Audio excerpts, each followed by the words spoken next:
like to call the meeting to order. Please forgive my voice, I have a cold, and that's why I'm exiled to the little kids' table. I'd like to, at this time, please ask everybody to rise, remove your hats, if you're wearing hats, so that we can salute the flag.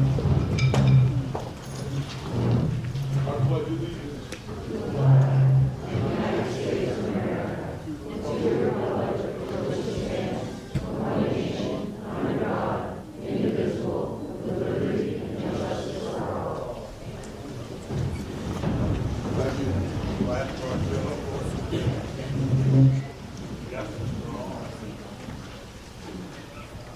Okay, adjustments to the agenda. We have some proposed adjustments. I would make a motion that we, for agenda item 5, policy committee update, and agenda item 6, educational programming committee update, that we review those at the next board meeting so that we could honor more time to public comment. Seconded. Okay, now a motion to adjust the agenda is going to require a 3/4 support from the board. So all those in favor.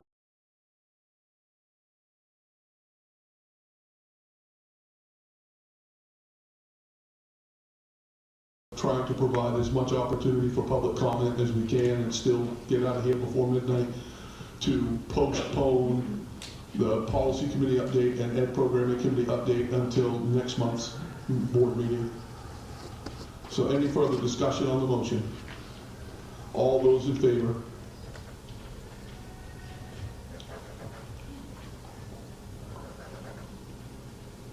Good.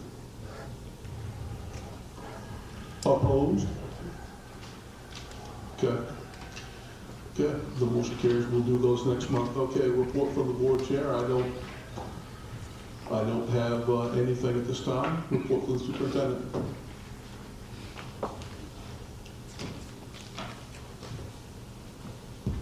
Yes, I do a couple of items.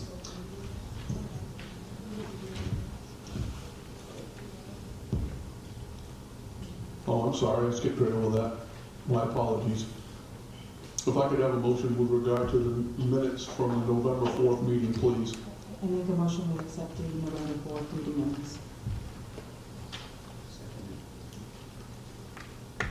Seconded. We have a motion and a second. Any discussion? All those in favor? My apologies. Thank you, Linda.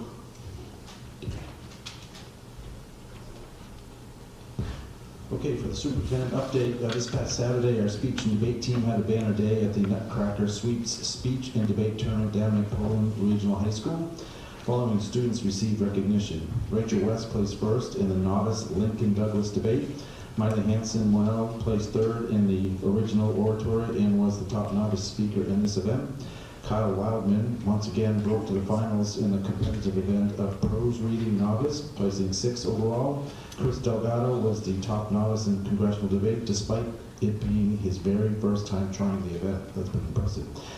In the National Speech and Debate Association Honor Society news, Chris Delgado has become the 9th member of the team to earn membership and the degree of merit in the National Forensic League. Lily Lopez is the 3rd member of the team to reach the National Forensic League 2nd tier, the degree of honor. And Rachel West is the first student in summer history to hit the NFL, that is the abbreviation for 3rd tier, the degree of excellence. Rachel also now ranks among the top 50 students in the state of Maine. As a whole, Sumner continues to climb in the rankings, now sitting at the 8th place. This is a final tournament for this calendar year, but they will be back in action for one more regular tournament after the winter break, followed by 3 postseason tournaments. I would like to acknowledge the advisor, John Russell, a first-year English teacher at the high school, for serving as advisor and building interest and enthusiasm for the activity. On a separate note, congratulations to the following students who were inducted into the National Honor Society at its November 20th induction ceremony: Elijah Arnett, Reese Bryant, Ella Colby, Kyle Cunningham, Jack Farnsworth, Briley Gatcomb, Hakala Boo Lorenzana, Peyton Thompson. On November 22nd, right here at Sumner, there was a Festival of Trees event to benefit the fundraising efforts of the various classes towards their respective class trips. That particular Festival of Trees raised $18,958. This past Saturday at the Ella Lewis School, the PTO held its own festival of trees in Steuben and raised an equally impressive $13,064. And also, over this past weekend, the Peninsula PTC had a craft fair and festival of leaves and raised over $10,000. So certainly a huge thank you to all the community members for their generosity. Congratulations to our girls varsity team for their 2-0 start, most recently beating a team from Jonesport last night. And also congratulations to the boys varsity team for their 1-0 start after an exciting victory last night at Central. The cooperative Sumner Narragansett winter track team began their competitive season last weekend. The boys team placed 3rd out of 9 teams competing. And lastly, for those interested, the upcoming winter concert schedule is Mountain View has their concert Thursday at 6 p.m., Sumner next Tuesday the 16th at 6 p.m., Peninsula on Wednesday the 17th at 5:30, Cave Hill on the same night at 6 o'clock, and Ella Lewis on Monday the 22nd at 6 p.m. And then lastly, I would point your attention to all of the signage that's outside in the donor wall. That's a lot of hard work that's finally come to fruition. We're working through a few kinks, and we also have the building plaque and the courtyard sign that are being worked on and should be put up in January. And that's all I have. Thank you. All right, the next item on the agenda is public comment. So I'll wait for Linda to get the sheet. While Linda's getting the sheet, I'll say we obviously, you heard, we cleared some space on the agenda to try to ensure that we allow as many people to speak as possible. So we're going to allow 90 minutes for public comment, 3 minutes per person. I would think that would cover it, but we'll see. We've got a lot of sheets. As is the norm, we will be prioritizing in-district speakers first. So when I call your name, if you please approach the lectern and tell us your town, your name and town. The first speaker on the list tonight is Roy Gott.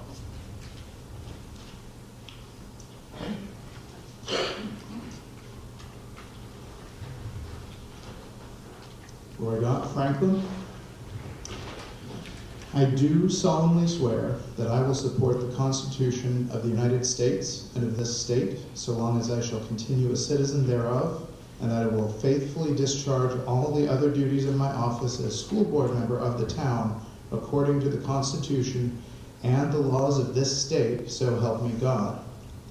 The oath of office that every single one of you swore each time you were elected to your positions, not to only uphold the laws that you like, or that are convenient, or that you think should be laws, but all laws of the state. Maine school boards are creatures of the legislature, and it is from the legislature that your powers and responsibilities, including that of upholding the laws of the state, derive. Some of you either forgot that in October or ignored it, and in doing so violated your oaths. That's not even considering the moral issue of the collective dismissal your vote sent to the students the resolve targeted. While it may not be perfect, and there may be worthwhile changes that could be made to alleviate some of the actually valid concerns that supporters of the resolve hold, the Maine Human Rights Act remains law in the state of Maine until defeated in court or repealed. That is the purview of the courts and the legislature, not school boards. Your purview as school board members, which you should not need to be reminded of again, is to do what's in the best interest of the district and its students, and I might add, to do so while upholding the law. In doing that, honoring your oath of office. Don't worry, rescinding the resolve won't send the message that all of a sudden the board overall supports trans rights. Your students and their parents already know where you stand on that issue. Everyone in this auditorium knows that this is only on the agenda because the district is being sued by the Maine Human Rights Commission, and you know, thanks to your legal counsel, that your position is effectively indefensible in court, putting the district at risk of hundreds of thousands of dollars in damages if you're lucky. Walking back your previous vote is quite clearly a fiscal decision at this point, not a moral one. Want to see the law changed? Talk to your legislators, some of whom I know are right there on your side. In the meantime, those of you unable or unwilling to do the very minimum here tonight, which is effectively to vote to not break the law, regardless of any ethical quandaries you may suffer from in doing so, should consider yourselves unable to serve the office to which you were elected, and in recognizing that, resign. Thank you.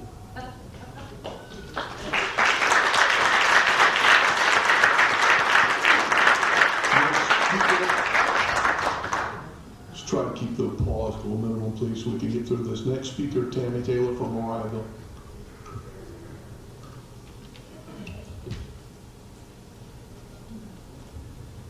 Tammy from Mariahville. Good evening, Mr. Chair, members of the board, and fellow community members. My name is Tammy Taylor, and I stand before you tonight to speak on a matter that defines the moral character of our schools and our communities, the safety and inclusion of every single student, especially the most vulnerable trans students. The commitment to safety and inclusion is rooted in law. Title IX is a landmark civil rights law, a promise that no person should face discrimination on the basis of sex in federally funded education. Currently, legal interpretation has been affirmed by Supreme Court Justices Ginsburg and Gorsuch that discrimination because of sex includes gender identity. Exclusionary policies are fueled by fear, not fact.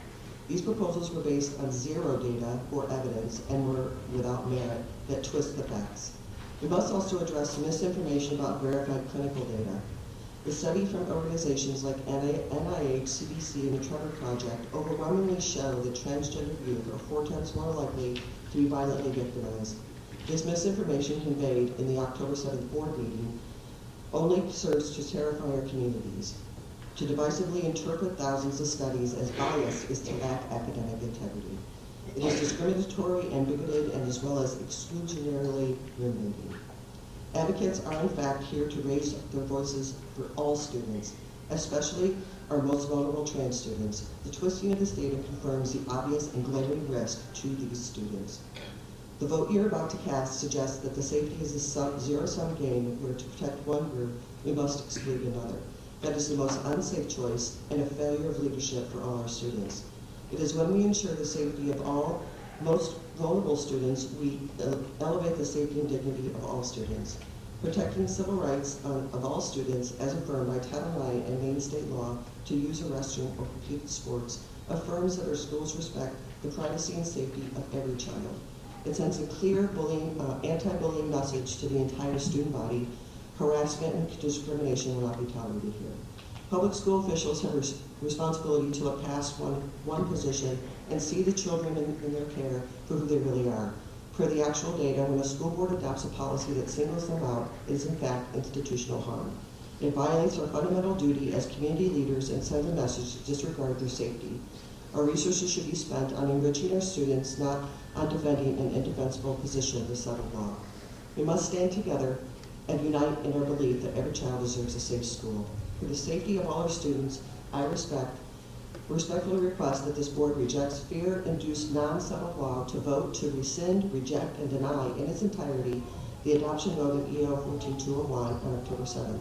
Also to reject accepting any funding from any organization that supports the violation of the same civil rights that protect all our students equally. Thank you.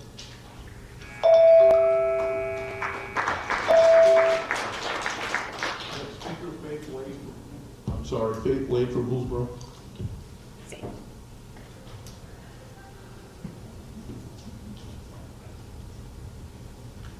Hello, Faith Lane, Gouldsboro. Faith, can you pull that microphone down a little lower, because I think people are having a Otherwise I'm doing, little difficulty hearing the speakers. Thank you. there we go. Good evening, thank you for your work. I appreciate that. Where will you stop? How far do you intend to go to punish 1% of the population who are transgendered? I've heard there are discussions about genital checks and law enforcement involved in those genital checks. Shall we also punish people who were born deaf or blind? We used to do that. Shall we also punish children born without a limb? We used to do that. How about red-headed people? How about left-handed people? How far back in the abyss of cruelty, religious, anti-intellectual cruelty, are you willing to go? How many children do you intend to torture? Some of you want to punish transgendered people because you consider that your God calls them an abomination. But there is nothing in your holy book about that at all. Nothing to support that. You quote from the King James translation, male and female created he them. But according to Israel Biblical Studies, a number of rabbinic passages maintain that the first human was actually comprised of both genders. He created them male and female, and blessed them and called them Adam. Adam in Hebrew simply means human. It does not indicate gender at all, nor is it a proper name, except in English translations. Midrash Bereshit Rabbah says, man and woman were originally created undivided. Adam, human, was created hermaphrodite. How far do you intend to go to punish 1% of the population who are actually closer to the image of God than those of you who insist upon a gender binary? How far do you intend to build policy upon mistranslated literature and religious bigotry? This is a slippery slope for this community, because what is absolutely an abomination in the Bible is eating shellfish. You shall regard them as detestable. You shall not eat their flesh. You shall detest their carcasses. Everything in the water that does not have scales and fins is detestable to you. Shall we write a policy for the school that all children whose parents are lobstermen or oystermen or who dig for clams and worms shall be reviled and outcast? Slippery slope.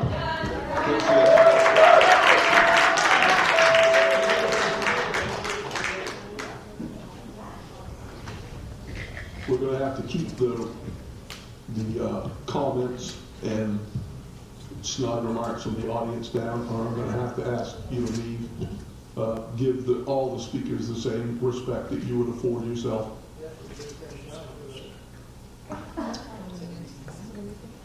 Russ Linton from Sullivan.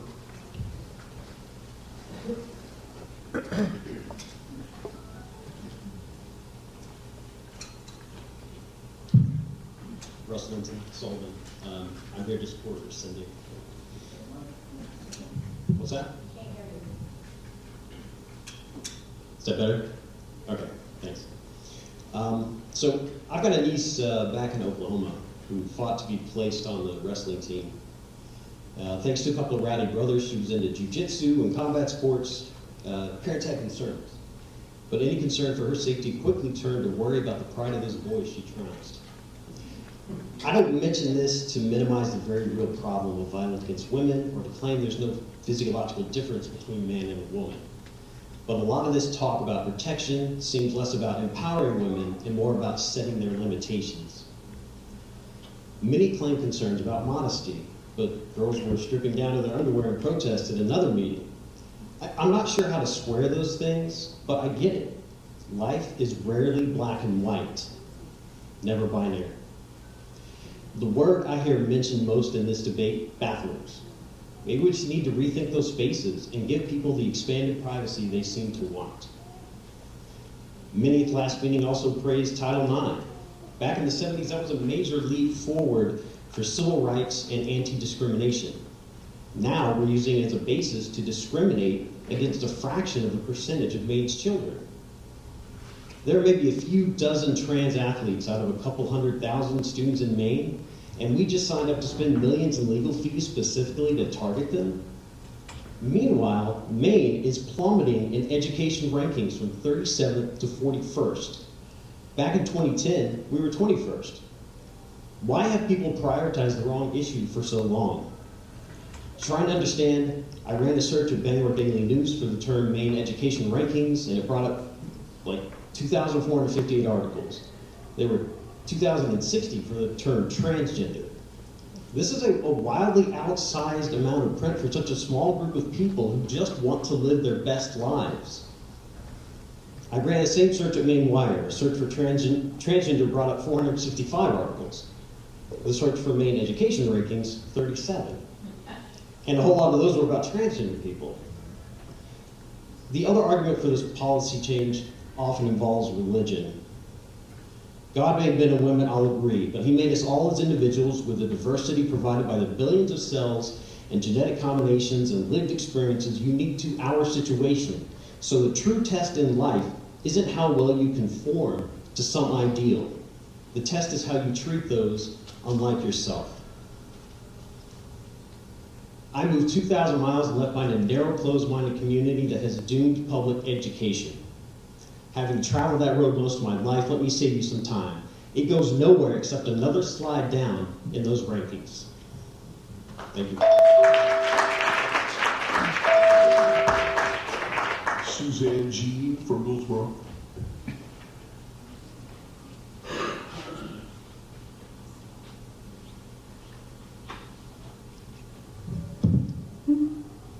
Good evening, Suzanne G. Goldsboro.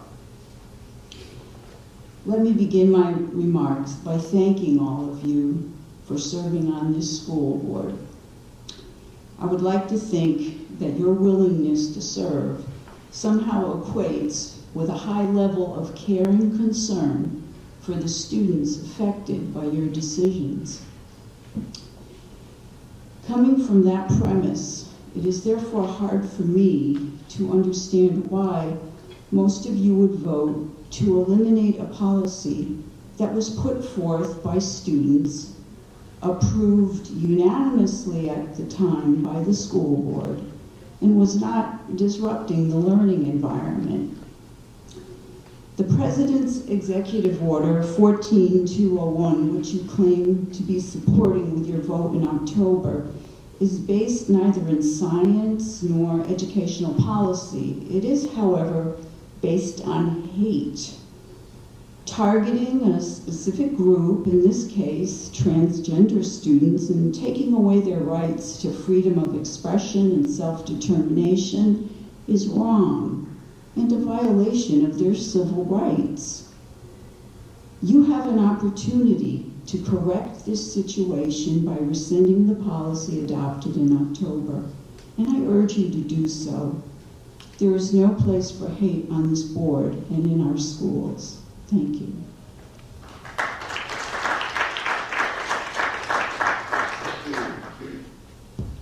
Sherry Downing of Sullivan.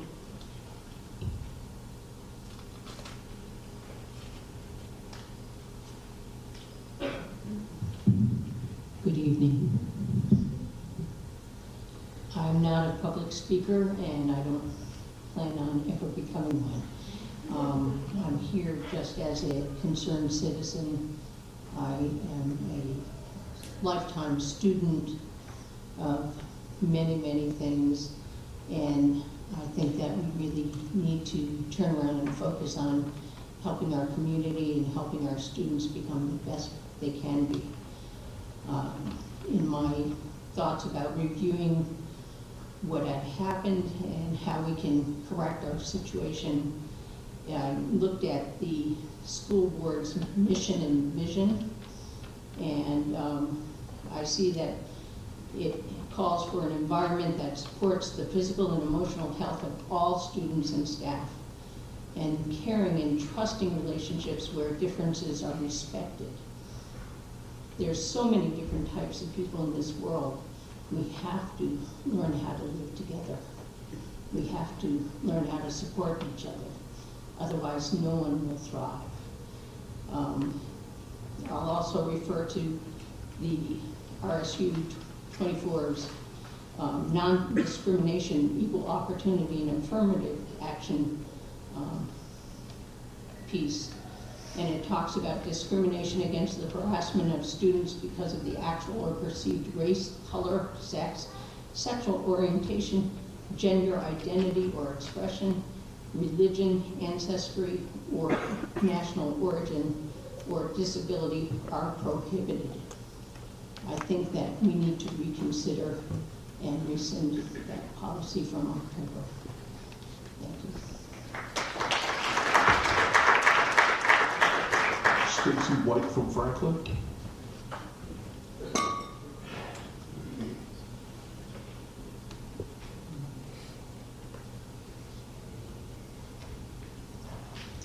Stacy White from Franklin. Thank you for the chance to speak tonight. I'm here to ask the school board to stand by its October vote affirming that there are two biological sexes, male and female, and to continue following Title IX, the federal law that protects girls and women in sports and other areas. Why is this being brought before the board again? Because the Maine Human Rights Commission has filed a lawsuit against RSU24 and other districts, trying to force them to reverse their decisions and adopt the state's policy, a policy many of us believe is unfair and harmful to girls. While the legal issues will be handled in court, the school board should not be pressured or intimidated into changing its vote. Title IX is federal law, and federal law carries more weight than conflicting state policies.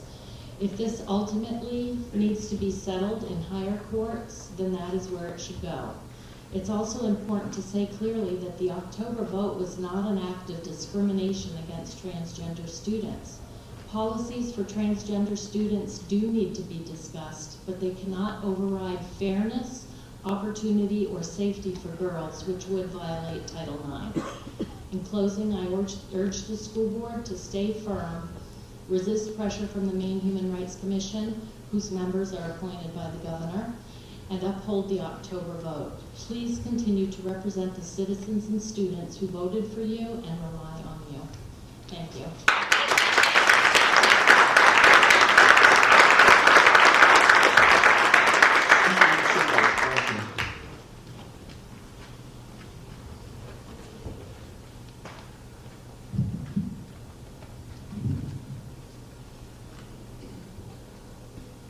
Steve Sobel from Franklin, and thank you, as everybody's already said.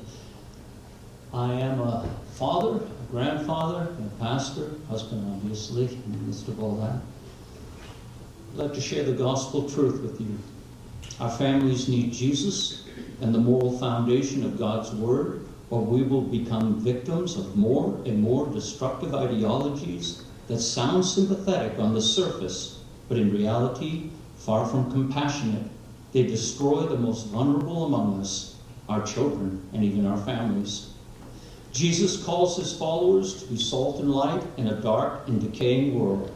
Our faith in God, or lack thereof, changes the community that we live in. Jesus said the eye is the lamp of the body, so if your eye is healthy, your whole body will be full of light. But if your eye is bad, your whole body will be full of darkness. If then the light in you is darkness, how great is that darkness? You'll be hard-pressed to find a clearer example of darkness being called light than what misguided adults are teaching our boys and girls about themselves. It is totally unbiblical and unconscionable. The truth is, regardless of what a child thinks or feels, they are perfect and beautiful in the bodies that they are born in. Teaching them otherwise has led to their confusion, mutilation, and even the destruction of a future family for them.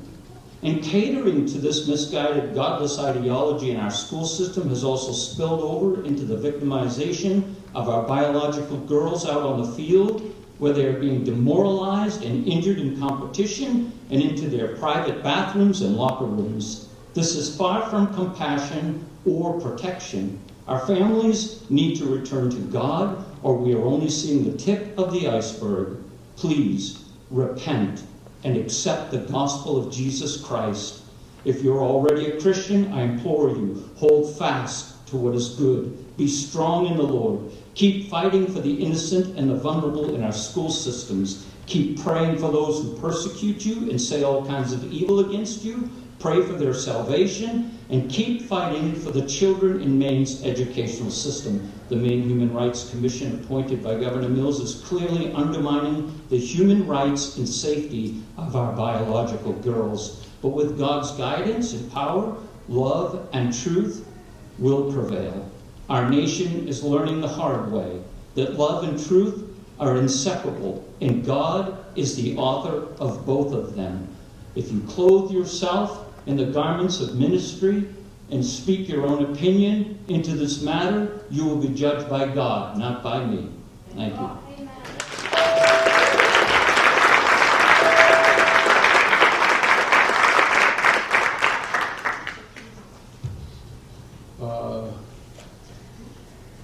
I think this says Monique and Marissa from Student Ed.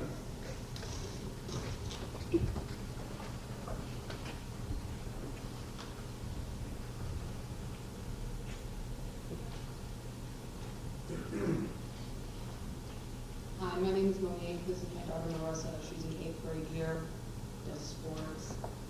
She's also on student council. She took it upon herself to do a petition that she would like to give to Mr. Eastman. This is a petition of students that signed that, this is a petition that is signed by the students saying that they have your back. Stand firm with your vote on October 7th. We appreciate everything that you do and continue to fight for our children. That is all.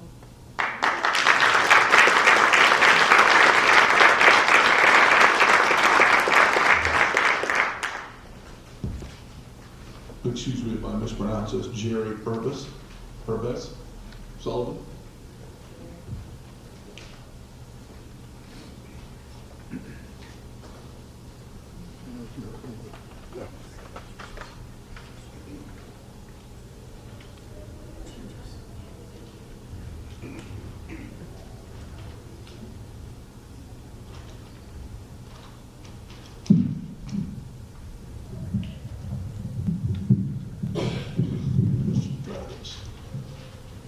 I'm the reason why you shouldn't let boys play in girls' sports.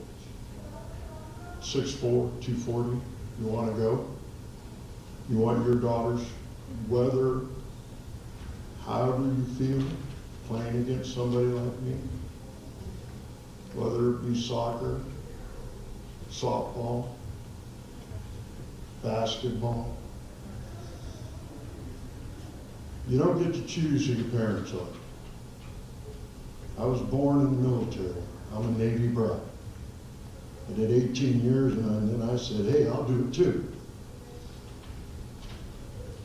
14 different schools I went to before I graduated. I did 6 preschools, 1 middle school, 5 seniors, 5 high schools. Imagine the PTSD from that. Trying to assimilate that many times in your life as a human being. So I didn't get to grow up with a best friend. We had pen pals, never lasted long. You guys had an opportunity, but we want to punish the 99%. I'm not saying deny the 1%. I don't know at this point what the answer is, but it's got to be better than a 40th ranking in the state as of 2024. I know somebody said 41. It's horrible. And the other one is 117th out of 122 high schools in the state. When did education and teaching our children stop? Why are we fighting in front of them instead of educating them? In all those schools I went to military schools, I went to public European schools, I went to states, schools all the way across the states, almost. East to West Coast anyway. Not one time did I ever see anything about a boy playing in girls' sports. Not one time. I know it was different back then. And then let's fast forward to my kids. Not when my daughter was playing up till she was about 11 years old. It's got to stop. We made a decision once. We can't keep going back and saying, no, I didn't like that answer. Vote's vote.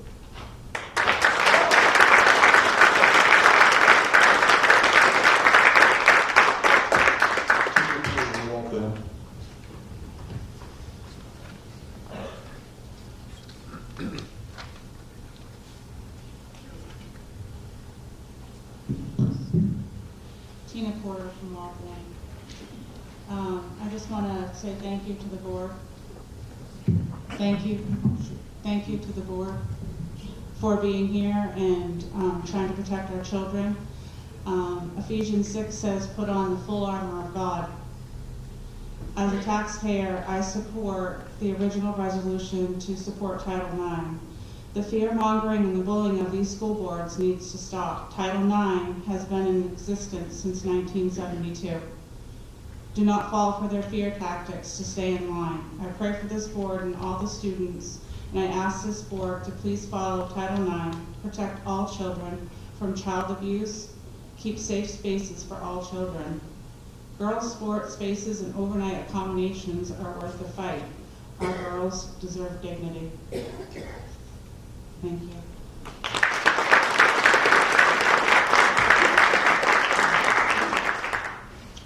I've got a couple names on this list with no town of residence, so I'm going to be moving on, and we'll come back to those names, I guess. Bruce Munger of Sullivan.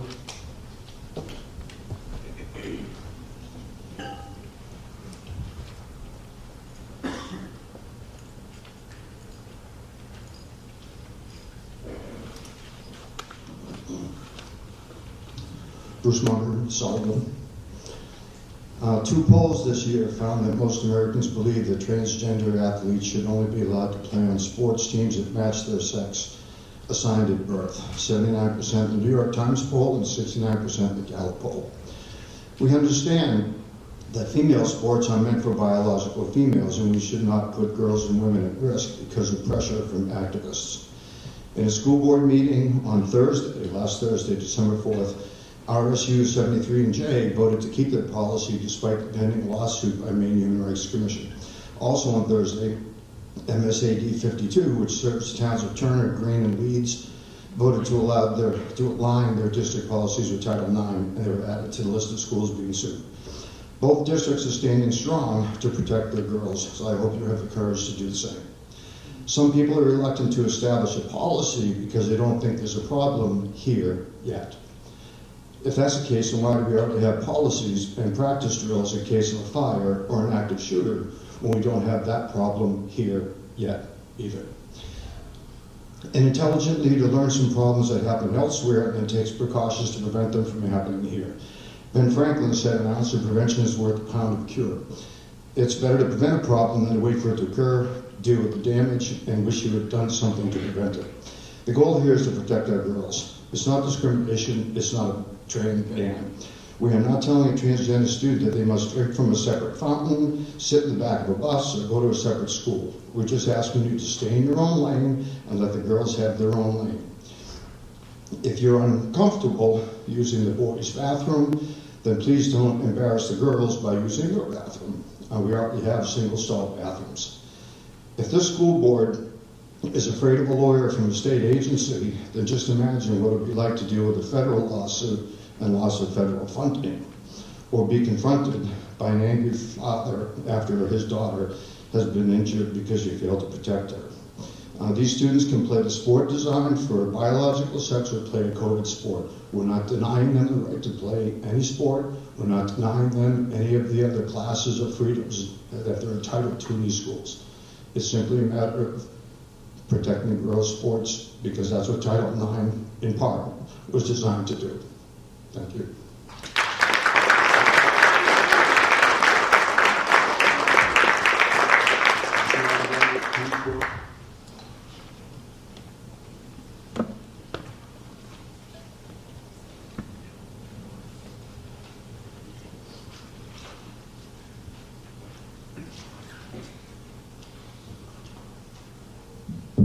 Jonathan C. Renwick from the town of Gouldsboro.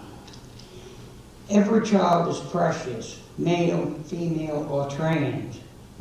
All should be allowed to compete with each other, but not against. I'm sure we can afford a few more ribbons and trophies and medallions. Bathrooms and showers should be separate but equal. Bullying is wrong in every situation, whether it's a trans male or a female, or between each distinction. A trans male competing with females is guilty of bullying. The incident on MDI of a trans male to female beating up a female is too close to home. What happens in those situations when the stress and pressure of sports is applied? And that's a very real issue. Trans youths are under enough pressure. Fights and sports events occur every year. This prohibition is a safety measure. It was discussed and voted on. Let's have the courage to do the right thing for our kids. This whole mess was started with Biden's executive order, and it carries no more weight than Trump's executive order. So under the supremacy law of the Constitution and under your oath that you took to support the Constitution, and there's a reason why that's first and the state of Maine is second, under that right there, it tells you that the Constitution is supreme over the Maine state law, and it needs to stay that way. It's just, and also under the rules of common sense.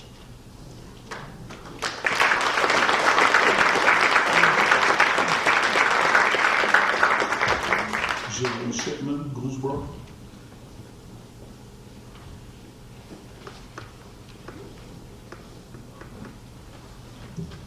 Jade Shipman, Gouldsboro, and I want to thank the board for being here, for serving.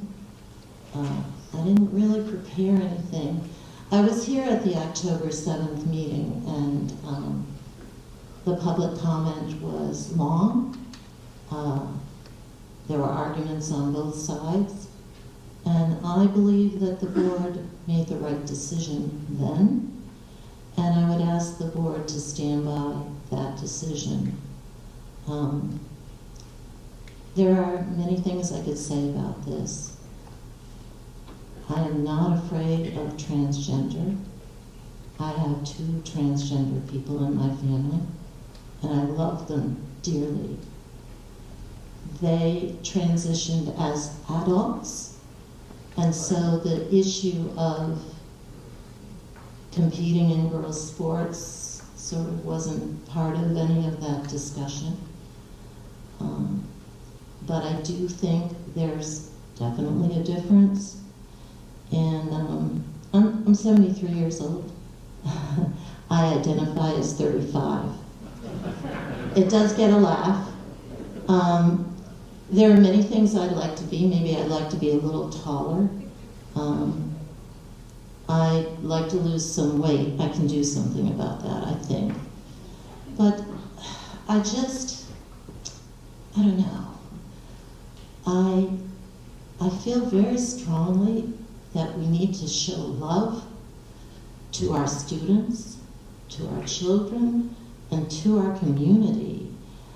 And I've heard a lot of unlovely things that were said earlier about why we're taking these actions and what it means. And I think Jonathan said it very well.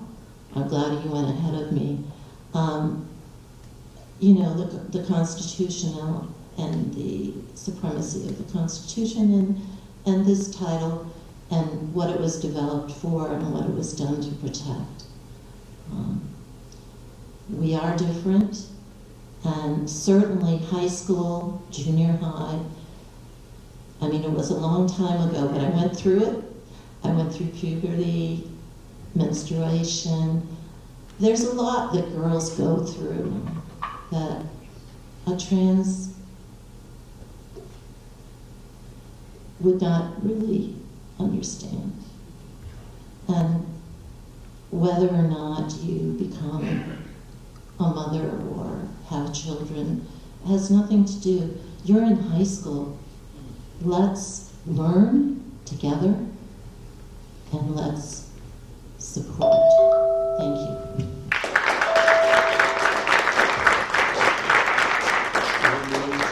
Franklin.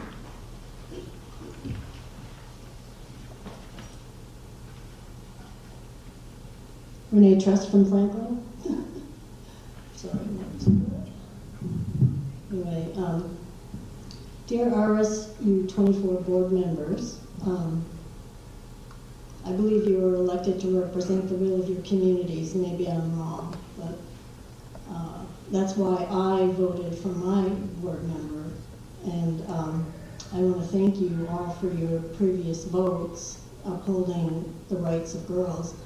I could stand here and argue the merits of Title IX, which has been established law since the 70s, reflecting broad public support against sex discrimination, but I did that about a month ago. I could argue how wrong it is to allow biological males to play on girls' sports teams or be in their changing rooms. I could argue that parents should always have informed consent in all matters concerning their child, but I digress. We have gone over all of this. That's not why we're here tonight. Tonight's meeting is about a blatant attempt at subverting 2 democratic votes using threat of lawsuit or lawfare. We are being bullied by the Maine Human Rights Commission, and the Maine Human Rights Commission wants to discriminate against a whole population of girls.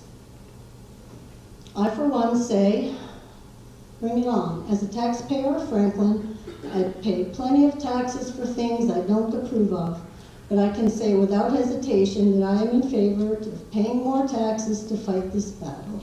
So please hold the line. Our children are worth every penny.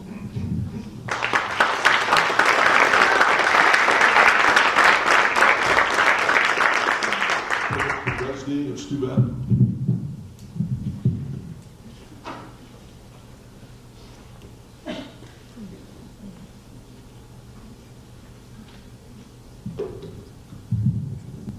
Philip Resney, Steuben.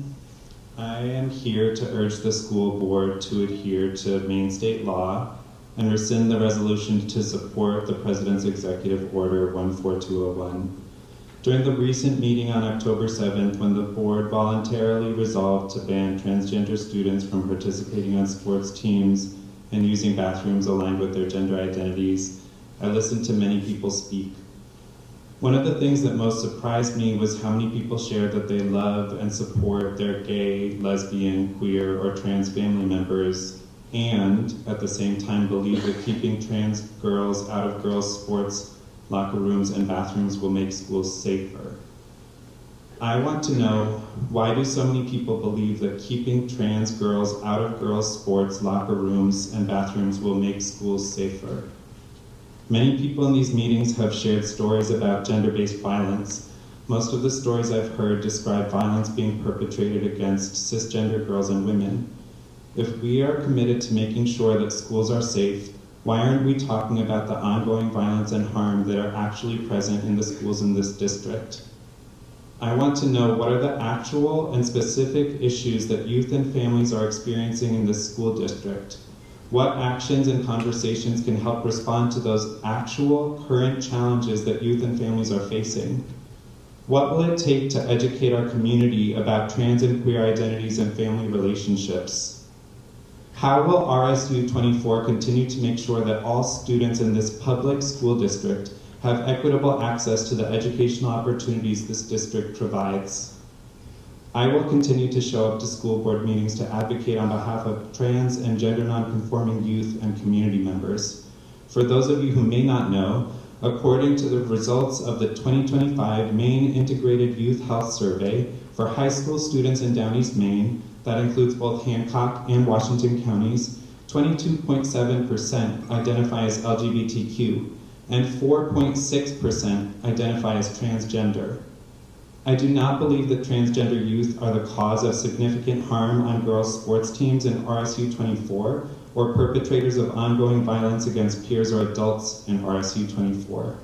Restricting or limiting trans youth's access to school bathrooms, locker rooms, and sports teams will not make schools safer for girls or anyone else. It is time to stop wasting district resources spreading harmful misinformation about queer and trans identities and taking rights away from trans youth for hypothetical problems being spewed across public school boards throughout the United States right now.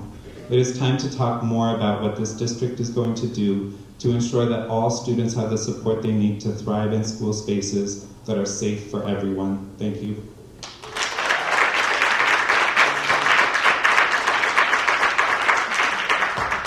Frank Norris from Franklin.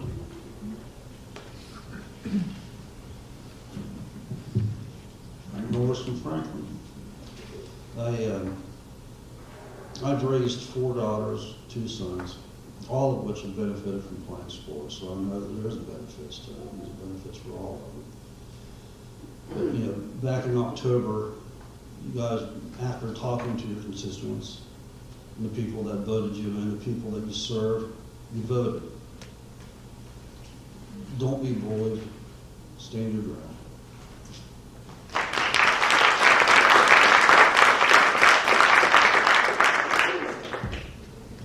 Alex, Alyssa, Robert Bernard from Poolsboro.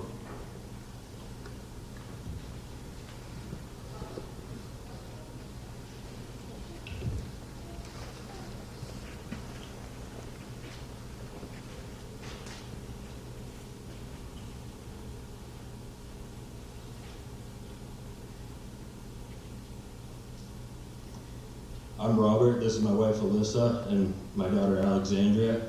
We're from Gouldsboro, and I have 4 daughters, 2 that are currently Sumner alumni, and 2 that are currently active at Sumner, attending. And I ask that you uphold your October vote and stand fast with what you voted on. Thank you for the privilege to speak tonight.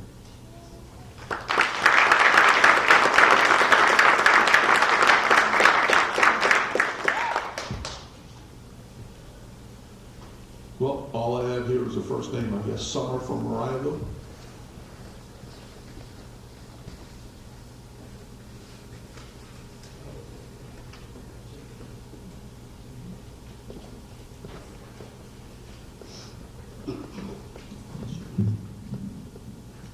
I'm Summer. I live in Mariahville. I have a non-binary child, and they look pink and they have long hair, and they love wearing Philly skirts, and they like going fishing and building things, and they would love to be able to play sports. And you guys have decided they can't. Personally decided. I have to sit them down and explain it to them. I have to do it. This is not what I wrote to explain to you, but I want you to understand that the decision that you have made is the decision that I have to explain to my child. It is not no one. It is a small, red-headed child who is not going to hurt anyone, who doesn't want to hurt anyone. They want to play baseball, they want to kick a soccer, they want to learn how to play basketball. They want to use a goddamn bathroom.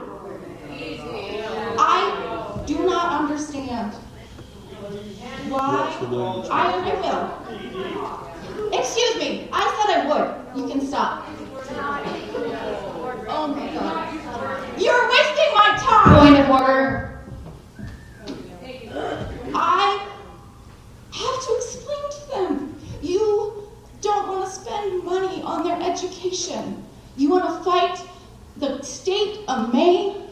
You want to fight the Supreme Court decided during Trump's first administration that Title IX defends people of all gender identities. You are fighting the Supreme Court, the state of Maine. You are wasting our tax money on a fight that you are not going to win, and your lawyers have already told you that. You are placing my child in threat and creating a situation where they will be bullied, and we have to listen to this bigoted language day in and day out. My kid is already getting yelled at that you have to be a boy or a girl. You have to be. By children and adults in our communities. I have to listen. At church, where we are supported and loved, and my kid is supported as a non-binary child, get misgendered all the time. This is nanny state nonsense.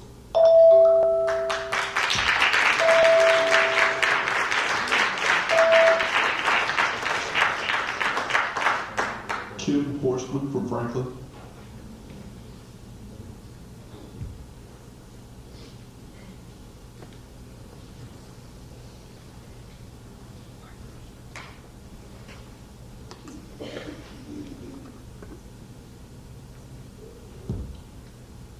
Let's try to use some decorum from now on in the language you use it.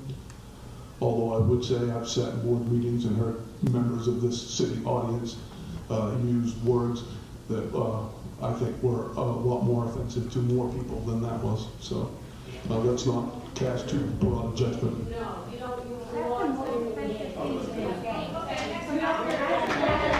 of order. Enough. You're choosing. Point of order. I'm not defending you. Enough. Point of order.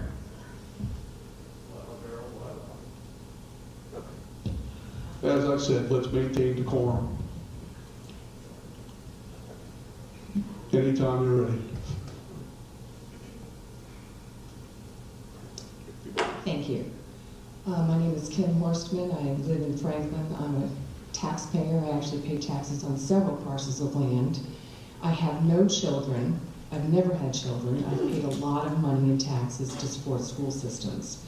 I was an athlete from the time I was very young. In school, I was always at least a 3-season athlete, many times 4 seasons. I was a collegiate athlete. In Booth Bay, as a freshman, I focused on swimming, and I became a state champion butterfly swimmer as a freshman. I would not have been at all comfortable having a male boy in the showers as an athlete. And I probably wouldn't have been a state champion had a senior boy been on a block next to me.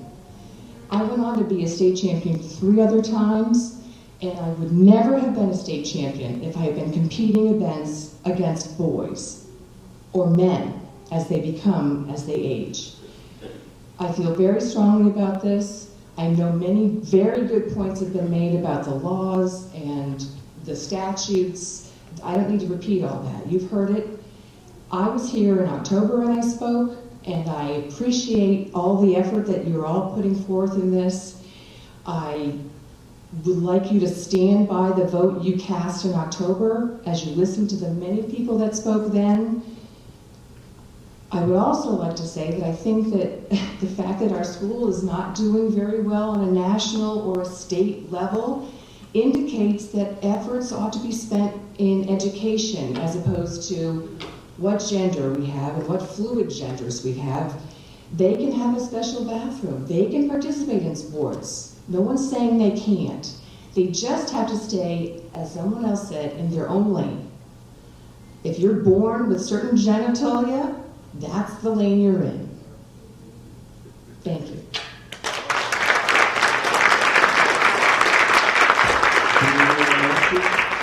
Danielle Nelson of Gouldsboro.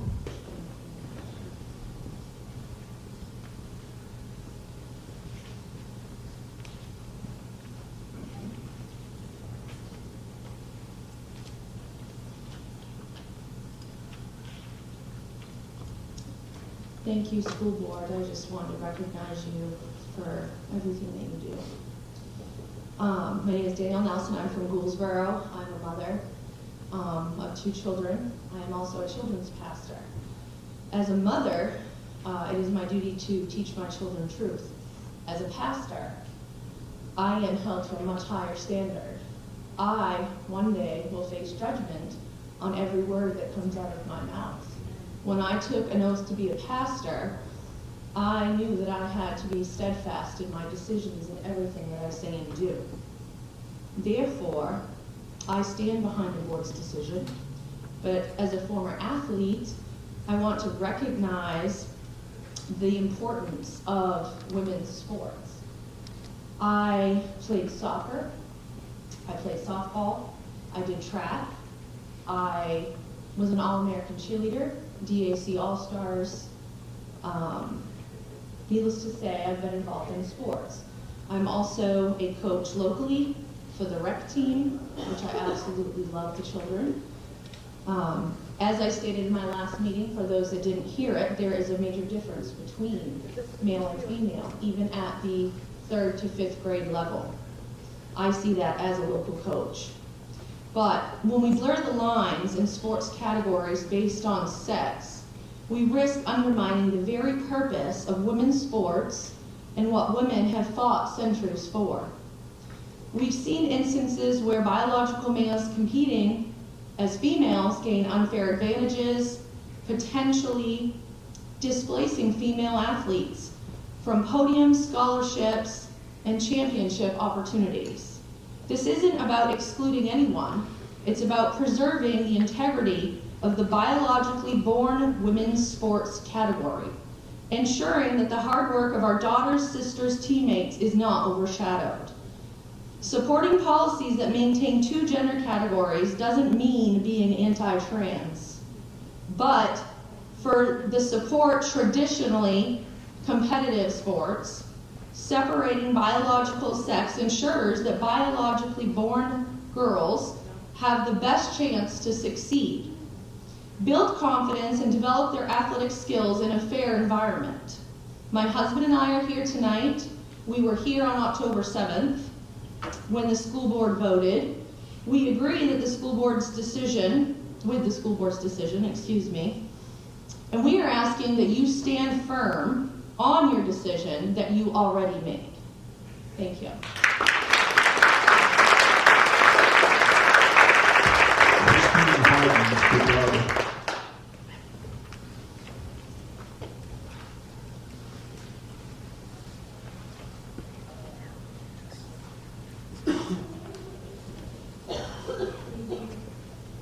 My name is Christine Harden. I live in Winter Harbor. I have 5 children, 4 of which have come up through the school district and have graduated from Sumner, one of which is currently in 8th grade here, and she's a girl. I really don't, I'm trying to figure out why we're here, because it was my understanding that this was very thoroughly debated, both sides. Obviously, everyone's passionate about this, and you guys came to a decision based on what your constituents wanted and what you felt was the right thing to do. And I appreciate, the amount of thought and the amount of conviction that went into that decision. And I'm asking you to stand by that. You didn't mess up the first time. What's happening now is you're being bullied.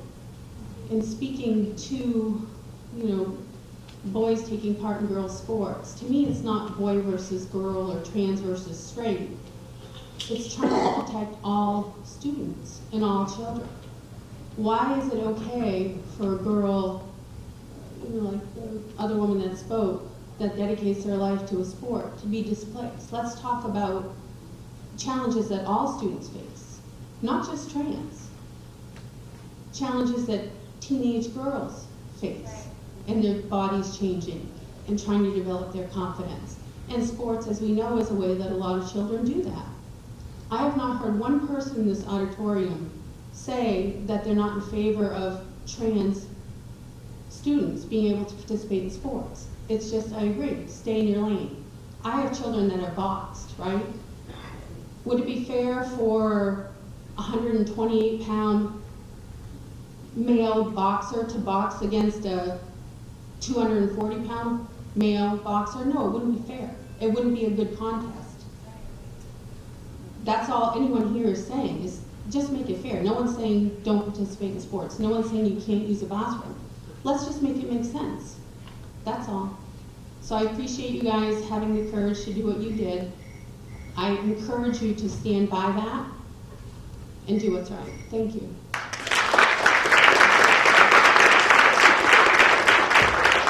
Marlene Daly Sullivan.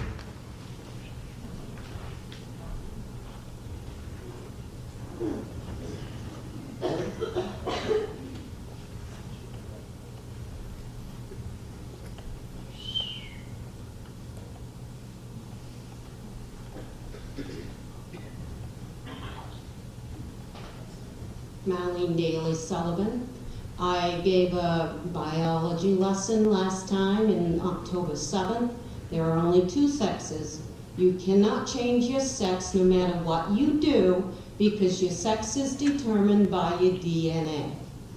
I had 3 daughters, and I agree with the decision that was made in October.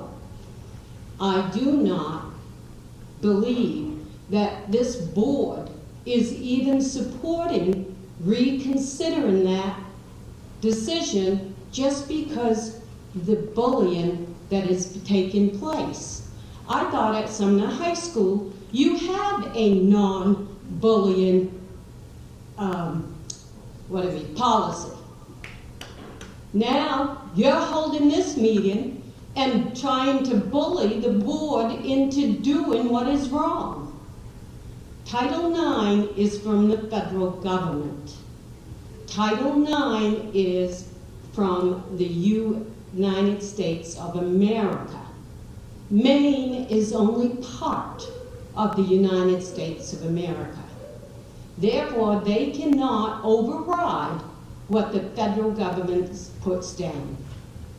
And I don't care if it's Trump or Biden or Kamala. I don't care. Title IX says that it is protection of girls in girls' sports. You tell me when my kids were here, Mr. Eastman, that I would have stood for a boy being in the girls' locker room, changing with my daughters. That would not have happened. And you tell me how it is right that a male goes in a girl's bathroom and undresses in front of a girl, or a girl goes in a male bathroom. This goes both ways. Or a girl goes in a male bathroom and strips down in front of a male. Where is the protection of our children? This is what the school is for, and this is what the school board should be for. Transgenders, they still have an opportunity to play sports. They can play on the boys' team or on the girls' team, depending upon what sex they are, not what they feel like being. I could come in, Mr. Eastman, and say, hey, I feel quite manly today. Let's you and I go in the bathroom. I am sorry. This is absolutely ridiculous. Stand strong, board members that voted the way you should be voted.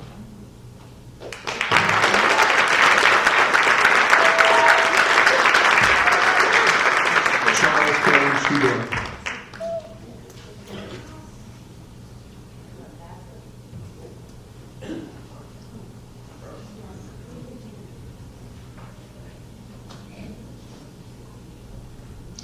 Charles Kelly, Stu Ben. I just want you to know, I hope that you stand by the decision that you made back in October. As a pastor in Unionville, father of 3 biological girls, 3 biological boys. I very well know what it is to raise a family and the struggles that go with it. There's been things said about hatred and love and things like that. As a pastor, I could quote a lot of different scriptures about where I stand on that, but I'm not going to. But just one thing I would like to say, many weddings that I've done in the Down East region, 60+ weddings, every one that I've started began with the statement of purpose, why we are here, begins with God made them male and female. And for this reason, a man will leave his mother and father and cleave to his wife, and the two shall become one flesh. And in the image of God, he created them, male and female. Now, there's no place for argument in that. That's the word of God. We started tonight with the Pledge of Allegiance. One nation under God. We look at our currency, it says, in God we trust. But yet we want to take God out of the equation. And we see that where that has us today. For you to, as a board, you have the safety of our children. You can look into Ezekiel, and it tells about watchmen. Watchmen, that's what you are. You're protectors. If there's evil that comes, if there's a wickedness that comes, It is your duty to protect. If you do not, if you don't sound the alarm when wrong comes, if you've been to it, you will be held accountable. These are our children that we're talking about. They're entrusted to you. You know, the scripture says, train up a child in the way he should go, and when he is not old, he'll not depart from that. You know, we've dropped the ball somewhere. You know, one of my daughters, when she was a little, well, I don't know, 6 years old, Katie, I want to change my name to Herman, and I want to be a pig farmer. You know, that'd be great. You know, as a lobster fisherman, you know, I love pork chops and stuff like that. That'd be great. You know, pig hide for my traps would be wonderful. But I didn't jump on the fact that she said, I want to be Herman. I say, oh my goodness, well something's wrong here. She must be a little boy trapped in a little girl's body. We just laughed it off and let it go. She grew out of that. She's married and doing well now. It was all my children now. But again, it's train up a child. We've dropped the ball on that somewhere along the line, and there's a lot of confusion with a lot of little children that shouldn't be. Stand by your decision. You're watchmen. You're going to be held accountable one day. Thank you.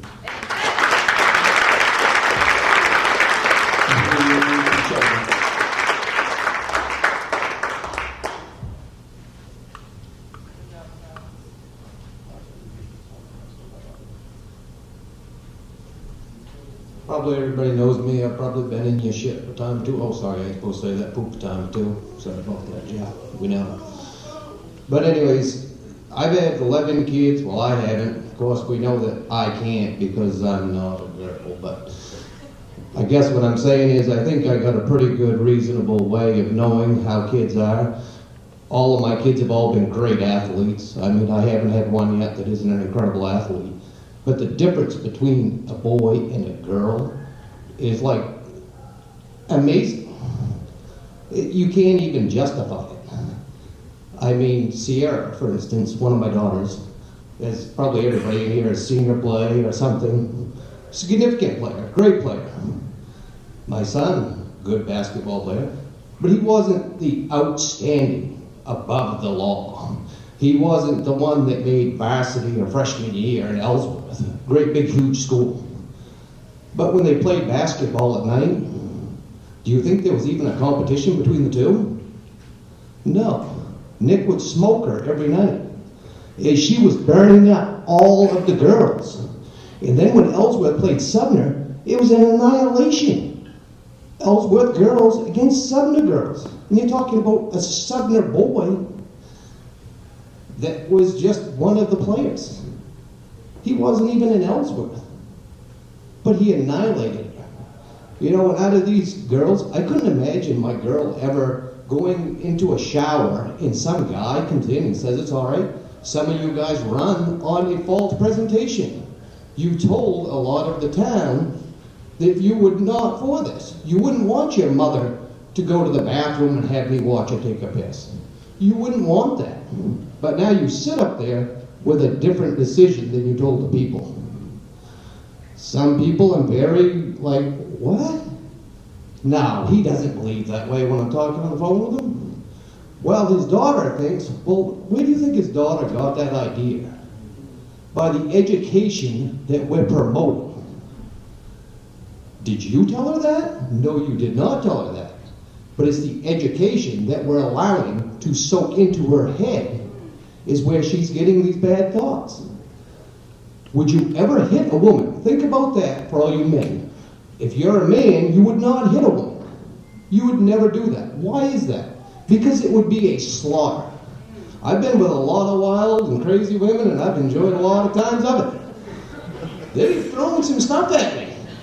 I have eaten coffee mugs, black eyes, black nose, had some pretty kinky times.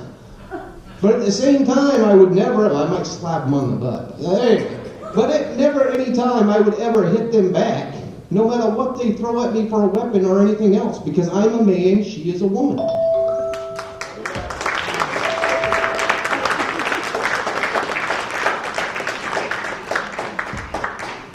right, to the best of my knowledge, that wraps up the speakers from within the district.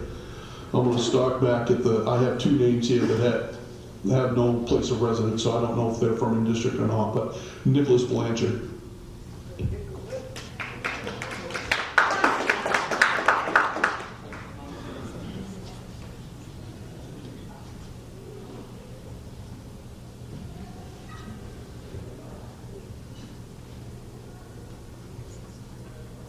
Good evening, Chair and members of the board.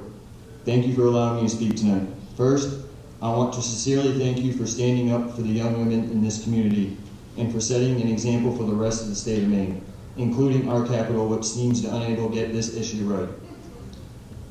You took the first punch. You drew a line in the sand when almost nobody else would. Tonight, I'm asking you to finish the job you guys started.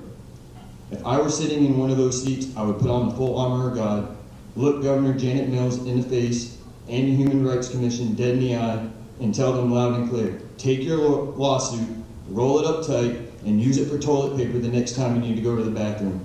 This district has already shown the entire state that safety, privacy, and fairness for our daughters matter more than any threat coming from Augusta. Don't back down. Don't let them intimidate you into betraying the very girls you swore to protect. The young women sitting in these seats tonight and the thousands across Maine are watching every single one of you. They will be waiting to see if tonight you'll be the heroes that we have been praying for, or you just become another bunch of zeros like the Augusta School Board that cave and ran. In a state filled with Janets, tonight I'm asking each and one of you to be a Charlie. Stand tall, protect our daughters, be the school board that finally looks Augusta in the face and says, not tonight, not ever, not here. God bless you guys, Godspeed, and protect the girls in this district.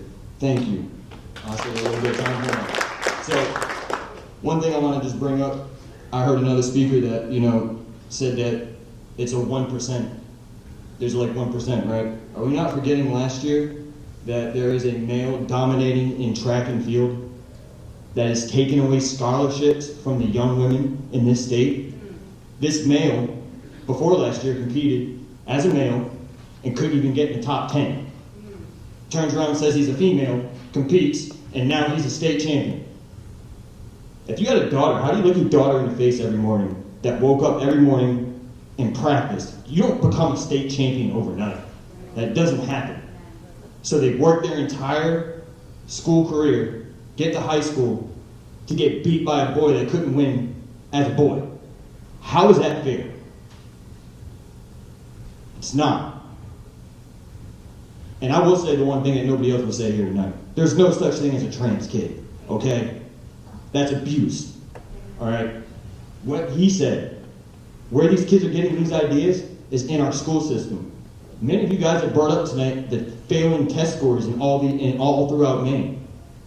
I don't see anybody having meetings on how we can get tutors or anything like that to improve our test scores, but we're going to keep talking about bathroom usage and allowing boys in the safe spaces of young girls. What are you going to do when what happens in Virginia happens here, where a young boy rapes a young girl?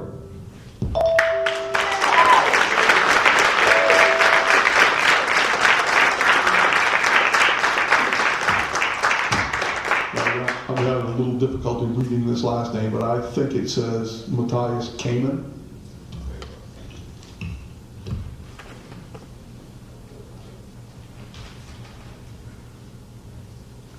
My name is Matthias Kameen, but that was very close. Best I've heard in a while. I'm going to read a prepared statement from someone in district, but first I just want to say a few things. I'm just checking to make sure that the states' right people, the small federal government people, are arguing for federal supremacy in this regard. Just checking. Also, for the pastors in the room, I said my name was Matthias. You might recognize that one. He was the 13th apostle. So I'm going to read from Proverbs 17:28. You might know it. Even a fool, when he holdeth his peace, is counted wise. And he that shutteth his lips is esteemed a man of understanding. Good evening, members of the board. Thank you for allowing me to speak tonight. The question of banning transgender students from sports is not just an emotional issue. It has serious financial, legal, scientific, and moral consequences. I'd like to walk through each of these. Financial. From a financial standpoint, bans are expensive. In Colorado, District 49 and several other districts had to settle with the Colorado High School Activities Association after adopting bans, paying $60,000 in legal costs, while the case against the state continues. In Maine, 6 districts, including RSU24, are now defendants in lawsuits filed by the Maine Human Rights Commission, with superintendents warning that legal counsel may not even defend them. And despite RSU23's attempt to go out after outside funding from organizations that this district will absolutely be beholden to if they follow suit, the MHRC lawsuit will be expensive and will have repercussions for us taxpayers. Every dollar spent on lawsuits over non-existent issues is a dollar taken away from classrooms, teachers, and students. Legal argument. Legally, Title IX prohibits sex-based discrimination in education. Courts and regulators increasingly interpret this to include gender identity. As previously stated, the Maine Human Rights Commission argues that bans violate the Maine Human Rights Act and Title IX. Lower courts have sided with transgender students, meaning bans put districts on the wrong side of the law. Additionally, this policy is impossible to enforce without significant invasion of privacy, opening up employees and the school district at large to additional lawsuits. Scientifically, blanket claims of unfair advantage are not supported by evidence. American Academy of Pediatrics and other medical authorities emphasize that athletic performance depends on training, nutrition, and dedication, not just biology. Anti-trans policies ignore the complexity of biological science and risk harming students' health, development, while also mentally and emotionally terrorizing them. Morally, schools are meant to be places where every child feels safe and valued. Excluding transgender students sends the message that some children are less worthy of opportunity, and is a profound failure of every adult in this room.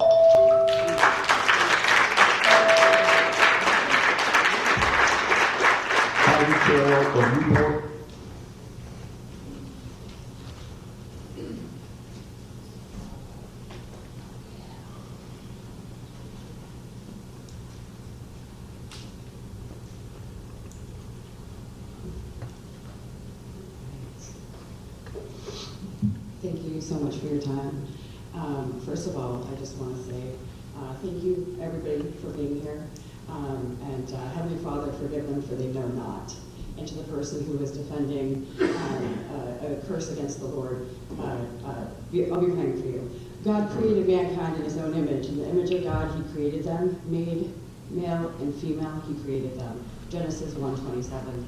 I'm a pastor. Thank you to the other pastor who was speaking about the moral code that we are called to speak on, because all of our words that we speak are and will be judged by one judge.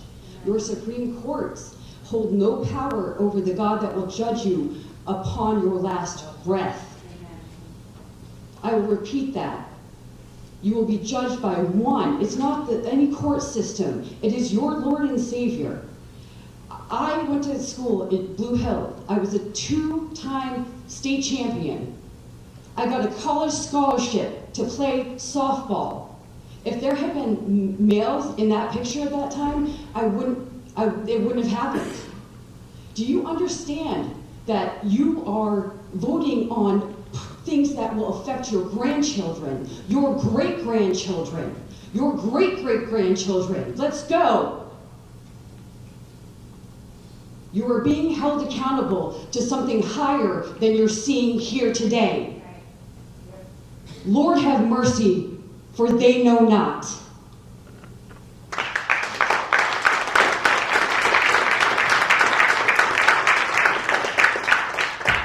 Mike Soboleski Phillips.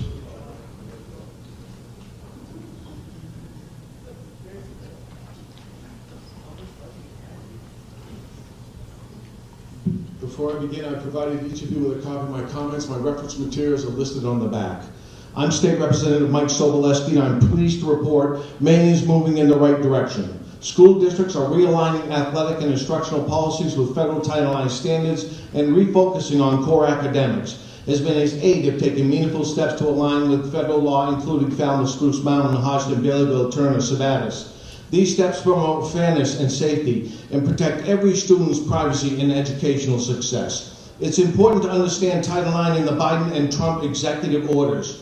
In March 2021, then President Joe Biden signed 2 executive orders directing federal agencies to interpret Title IX's prohibitions on sex discrimination to include sex orientation, gender identity, effectively altering Title IX's intended protections. Any president has the legal authority to amend, rescind, repeal, or alter a previous executive order. In January 25, President Trump issued executive orders that refine sex for federal purposes as a biological binary, males and females, removing the gender identity protections of the Biden-era rules. These EOs effectively stripped the Biden EOs away from Title IX, reinstating it to its pre-2020 rules that focus on biological sex for single-sex spaces and sports and restoring biological truth. This issue has nothing to do with executive orders. Additionally, these actions reflect a growing understanding. Federal law supersedes state law under Article 6, Clause 2, the Supremacy Clause of the U.S. Constitution, which states, when state and federal law conflict, federal law is the supreme law of the land. The Maine Human Rights Act cannot override federally mandated Title IX. If your counsel is advising you otherwise, I recommend you get a second opinion. Importantly, the Maine Principal Association has clarified that the Maine Human Rights Act does not include band-aids for athletics or locker rooms. The only legal question before the U.S. District Court of the District of Maine is whether federal Title IX preempts state law. Furthermore, the Maine Human Rights Commission has received no individual complaints triggering its current action, nor have they issued a claim for damages. The aggression by MHRC is clearly a forced action. In March, the HHS Office of Civil Rights found the Maine DOE, the MPA, and Greeley High School in violation of Title IX as a restraining order blocked funding cuts with while the case proceeds. It is an ongoing federal action against our state, which also includes action by the U.S. Department of Justice. This board is being watched by people statewide. You cannot make a decision based solely on gender identity. It must be made on consideration of the law, and Title IX is the law of the land. Stay strong. Protect the fairness and safety of your girls. Don't be bullied. Hold the line. Thank you.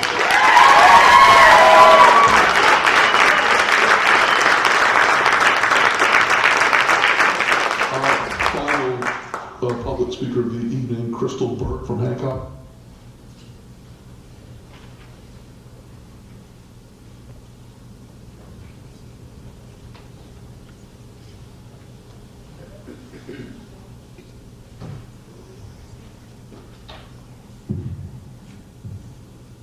Hi all. Last time I was here, I started to try to give you an explanation of how genetics is not the final determining factor of sex. Now I feel like I need to give you an explanation of the law. For those who don't understand that whole genetics is not the final determining factor, go look up transposition of the SRY gene. It means that an XX female can have testicles and more. As far as the law, as Roy said earlier, you guys took an oath to defend the Constitution, state law, and as MSMA should have come and explained to all of you, your job first is to the students here. Not just the students you like, but every single one of them. You answered the taxpayers and voters last. They can recall you if they don't like your decisions, but every decision you make is supposed to be for your students. Every single one of them. Doesn't matter whether you like that kid's face or not. You still take care of them and make sure they get the best possible education. Title IX actually uses the definition of sex as re-clarified by Justice Gorsuch in the first Trump term during the case of a transgender funeral home director who transitioned and then their boss fired them. And Justice Gorsuch said, you cannot discriminate against gender identity or sexual identity or gender expression without discriminating against sex. Because when that employee came in a dress, their employer was mad because they were wearing a dress that they didn't thought was appropriate for a man. It had everything to do with the gender of that employee and the sex of that employee. It had nothing to do with anything else. It's not a separate term. So you are going to fail on federal law. You already know you're going to fail on state law. And you swore an oath to defend that, and you already knew you were violating it. You are going to lose in court. So all these people are upset right now. How upset are they going to be if you stand your course, stand your ground for a political test, and they start having to watch their taxes go up? How high are you going to let it go before you tell them, hey, by the way, everybody in town has to pay an extra $1,000 this year? Oh wait, maybe it's 2,000, maybe it's 3,000. How high are you gonna let it go before you are afraid to see your constituents around town? I'm not the one you gotta deal with. You have to deal with your consciousness with the students that you are harming, and you have to know that you are violating your oath, and you are violating the law, and for what? For a political test to see whether or not you can be the first school to get this through and to hurt kids without consequences. Consequences are here. Let's get this right.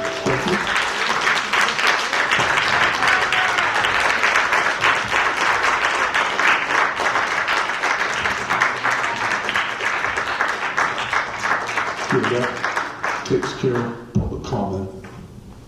We're going to move on to the next item on the agenda. I'd like to make a motion to further adjust the agenda. I'd like to table business item number 1, adult education update, and business item number 2 from the media grant, and put that on the January meeting.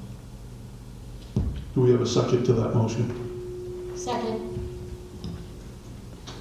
So for clarification, people didn't hear, there's a motion and a second to additionally table items number 1 and 2 on this agenda until our January meeting, so that we can proceed with the executive session and then on with the rest of the action on the agenda. Is there any discussion? I am concerned about the people that came today to present these items, so that is a concern. Mike's comfortable that he can take care of that. So, hearing no other discussion, all those in favor of tabling these other 2 items, please raise your hand. Opposed?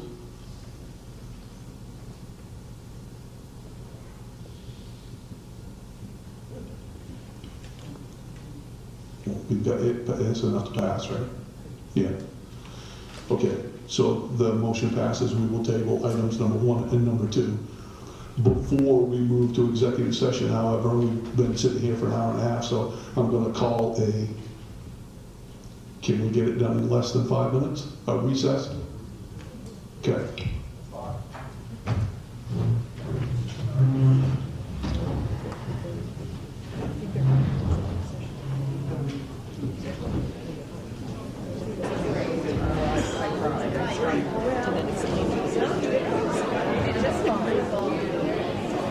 Is this all recorded?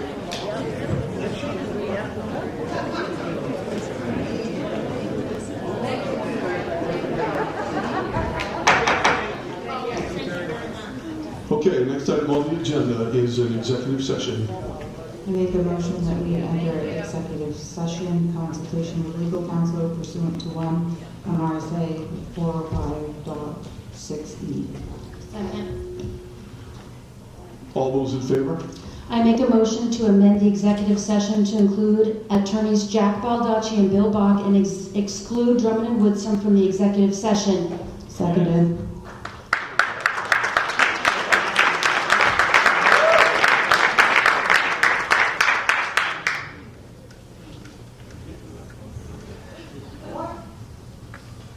I'm making a motion to amend the motion that's on the table, so it's an amendment. And it is, you can do it. Okay. We already have Drummond Woodson, our attorneys of record, and the board has made no motion to change attorneys. So we cannot consult with an attorney that we've not voted to approve as our attorney. Can we move the question, please?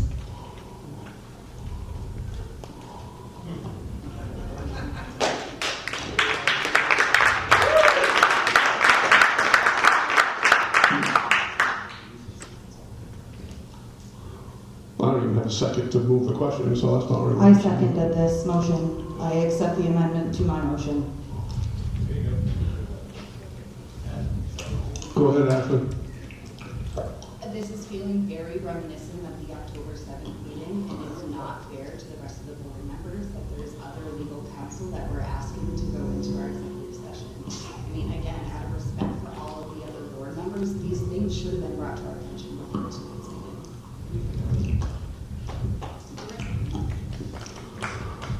You could have put that on the agenda. You have to surprise us with All right, hang on, because they have moved the question. So we're gonna have to have a vote on whether to move the question. I'm going to remind you that it takes a 3/5 majority of the board to move the question. So all those in favor of moving the question, raise your hands. And all those opposed. Now, my understanding is this is not a weighted vote. This is a vote of board members on the 3/5. So they do not have 3/5 to move the question. Point of order. Go ahead. We have 3/5 with Mercy not present and voting. With 3/5 majority of the present members, we have 4,452 members, or 4,453 members present. And as shown, the current vote sits at 4,494. It's not weighted. Go, Carl, look. This vote right here that he's talking about is not a weighted vote. It's 3/5. It is 3/5, but it may not be by weighted vote. It may be by individual board member vote. And I honestly don't have the answer to that.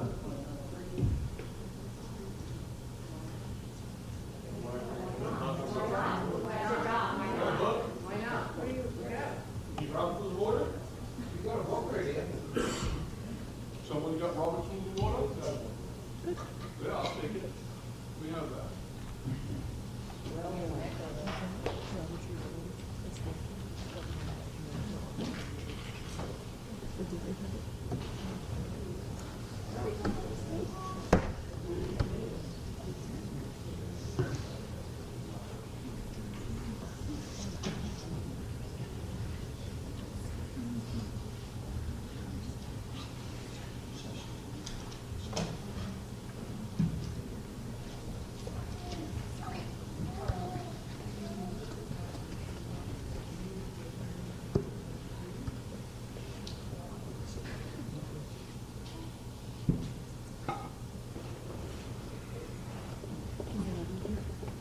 I'm just currently asking to move the question for a vote.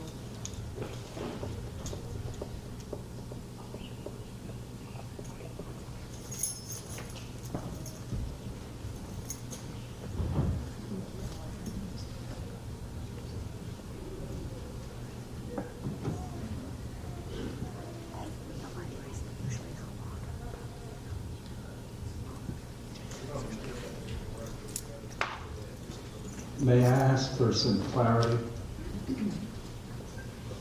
Was that motion that was just made to remove our counsel of the record from our executive session? To hold an executive session without our counsel? Was that in fact the motion that Carl made? I'm happy to clarify. Currently on the table right now is an amendment to the motion to enter executive session.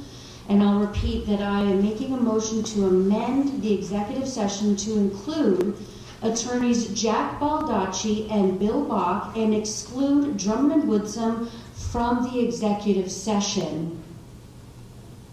And I have a second.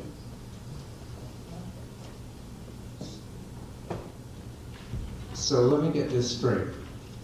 We have an agenda here that everybody, almost everybody in this room may have seen online, that says we're going to go into executive session to consult with legal counsel pursuant to such and such. By legal counsel, I take it that we meant with our legal counsel, not with another legal counsel that has, which we've been in receipt of a letter from, sponsored, I may say, by Maine First organization, which is not our legal counsel. That is not what this executive session was designed or intended to accomplish. It was intended to accomplish going into session with our legal counsel, not Maine First's legal counsel. Terry, we're gonna, I don't know what else to do other than to take a brief recess so that we can look into this and make sure that we're following proper procedure. So we're gonna take a, I don't know, 5-10 minute recess, whatever it takes to get an answer to this, and then we'll move forward. My concern is this: I know that it takes a vote of the board to change legal counsel. We've not taken that vote. And so I don't know if we can just bring these people in and take their legal advice if they are not voted as our legal counsel. We need to move the vote. We need to move the question so we can vote. You know, I don't have an answer to that either, because when I look in this cheat sheet, it just says 2/3. It does not say whether it's a simple majority or whether it's a majority by weighted vote. So I don't have an answer to that question either. It's 3/5 of members present and voting for executive session, and that's listed in the Well, that's 3/5 of members present. So if we're going by members present, correct. then it was 5 votes against and 3 votes in favor. No, it's 3/5 of the actual weighted vote. It doesn't say that. You said 3/5 of the members present. To enter executive session, the board must pass a motion with a recorded vote of 3/5 of the members present and voting. We are a weighted board, so this is a weighted vote. 3/5 currently sits at 4,452 with Mercy not present. Us 3 sitting here is 4,494, which is over 3/5 of the vote. Amen. All of our votes have never been by board members present. They have all been weighted. I think that is the precedent that has been set in all of our votes. Why would we change it tonight? And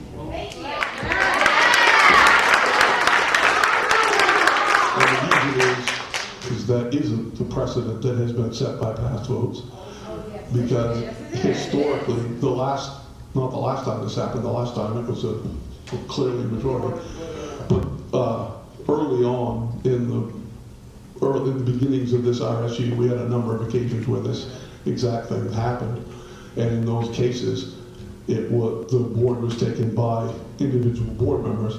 I'm not saying that that was right or wrong. I'm telling you, I don't have the answer, and I don't want to. This is a pretty important issue. I would like to get it right. So I would like to get it correct.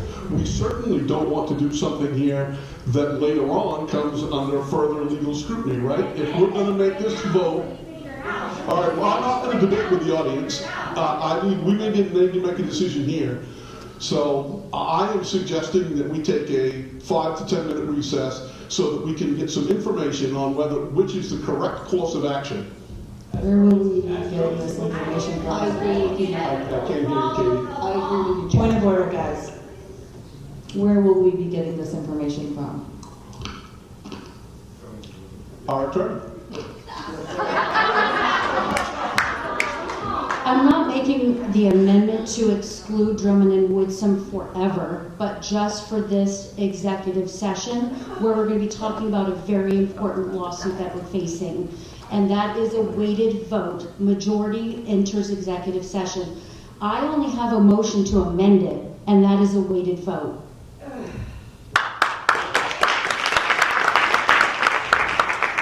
I would like to see the record where that is actually legal.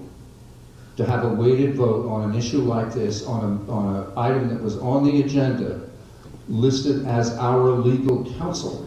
All the votes are weighted. No, hush up. This is a discussion between board members.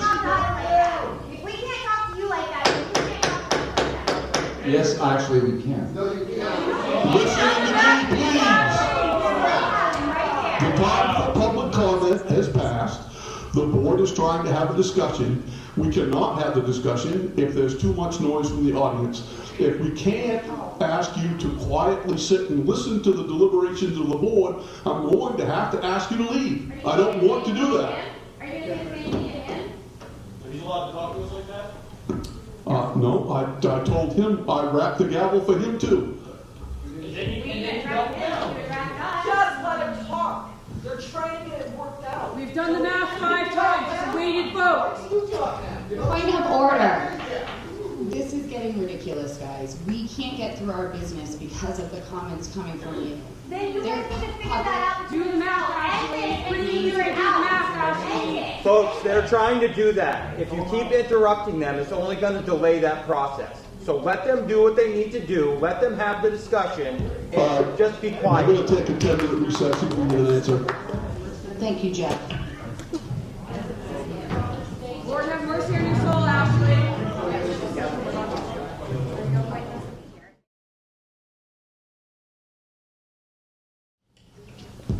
Okay. Welcome back, everybody. As I said, I wanted to make sure we got it right. I think we have it right, and I'm happy to say that I've learned something tonight. It is weighted votes on moving the question, not simple majority. So the first item on the table is we've moved the question. We need to have a vote. No, we did vote on moving the question. We're good. Now we need to have a vote on the amendment. All those in favor of the amended motion to enter executive session with, Carly, you're going to have to name the attorneys again for me, please. Jack Baldacci and Bill Bach. And to exclude Drummond Woodson. All those in favor of that motion, raise your hand. All those opposed? Okay, we know the motion carries. So we will be entering executive session next door with Jack Baldacci and Bill Bach, whatever the other name was, sorry. And we'll be back when we're done with that, folks.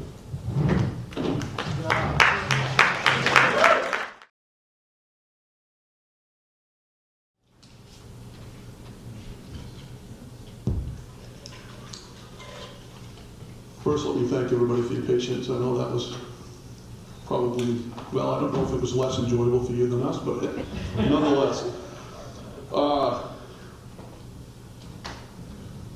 Get to the item on the agenda. Okay, we have item number 4, consideration and action on a motion to rescind the resolution to support the President's Executive Order 14201 in its entirety. I'm not reading the parenthetical part. Would anybody care to make a motion?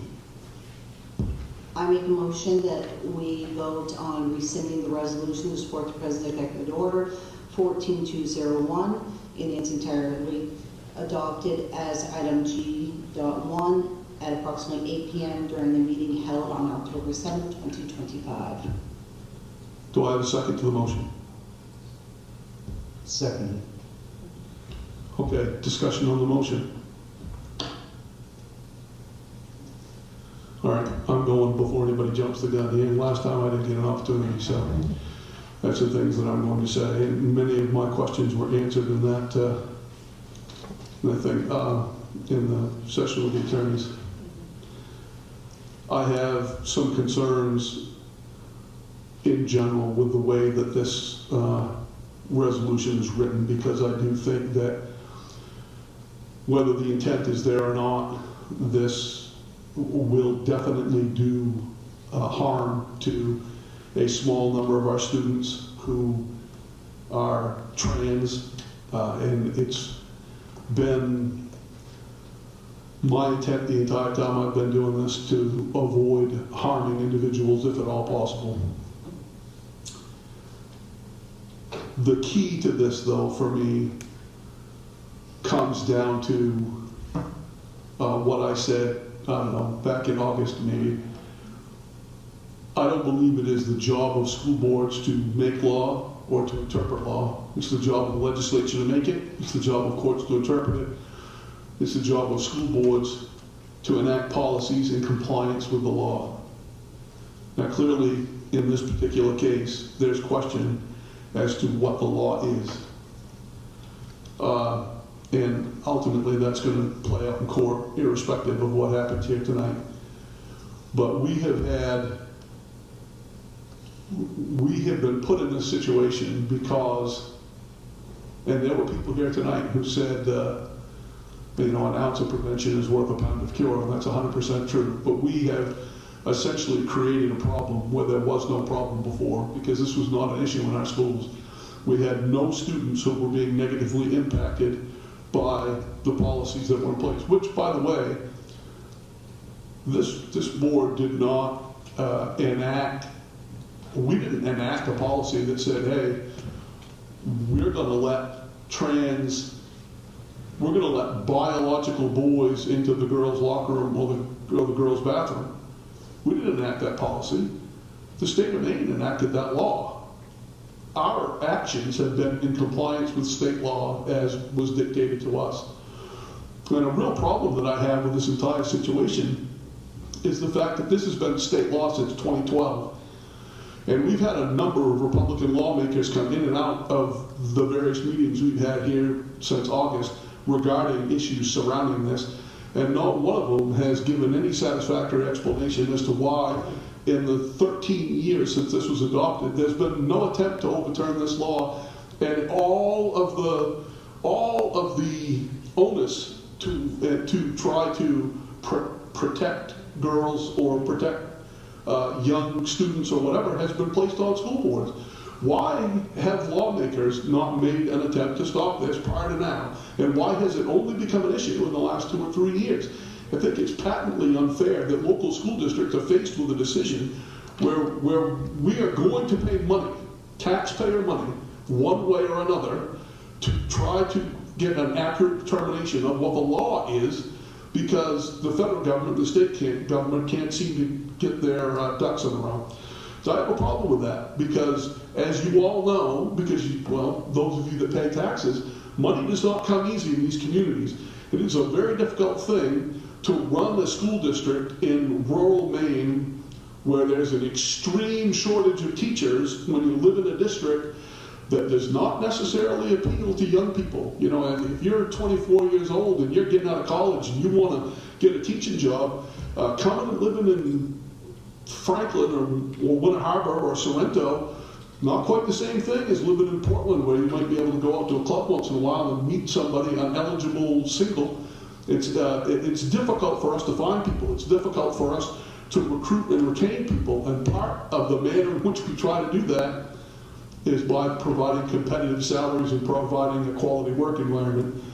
Well, competitive salaries cost tax dollars, and spending tax dollars to fight a lawsuit is much less favorable in my mind than paying tax dollars to teachers so that we can get quality teachers in our schools, so that we can improve those test scores and make these into the quality schools that every single one of us in this room wants.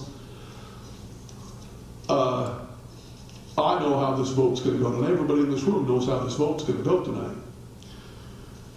I'm going to vote no again because I think it's irresponsible of us to spend taxpayer dollars to fight a lawsuit when we could easily step aside, allow someone else to do the heavy lifting, and then obey the law when the law's been determined. It's going to be determined. There are cases in court all over the country. The Supreme Court of the United States is probably going to hear the suit between DOJ and the state of Maine ultimately. And I would be perfectly happy with allowing that. I think that there are ways that we can protect our students in this building that don't involve adopting this policy. For example, one of the proposals that was brought up by a member of this board was having floor-to-ceiling stalls in every bathroom with the doors without the crack that you can peek through, that would essentially convert all of our bathrooms into single-use, single-occupancy stalls. I would much rather spend taxpayer dollars to do that than to give them to an attorney. Nonetheless, I know how this is going to go. I know we're going to end up fighting this. I know that it is the intent of the other members of this board to do what they think is in the best interest of students, and it is in mine as well. So I guess, as I said, most of my comments have been covered in that meeting there, and I don't want to belabor the point by me dragging on anymore. If anybody else has anything else to say, now's the time. The only comment that I have to make is biology matters.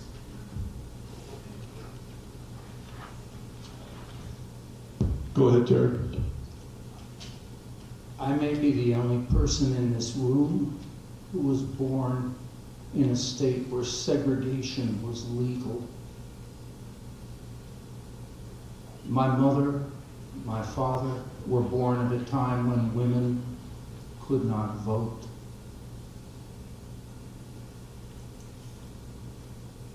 I don't see how it is possible that we could pass this motion that intentionally identifies trans students, that intentionally makes rules and regulations as to where they can play, who they can play with.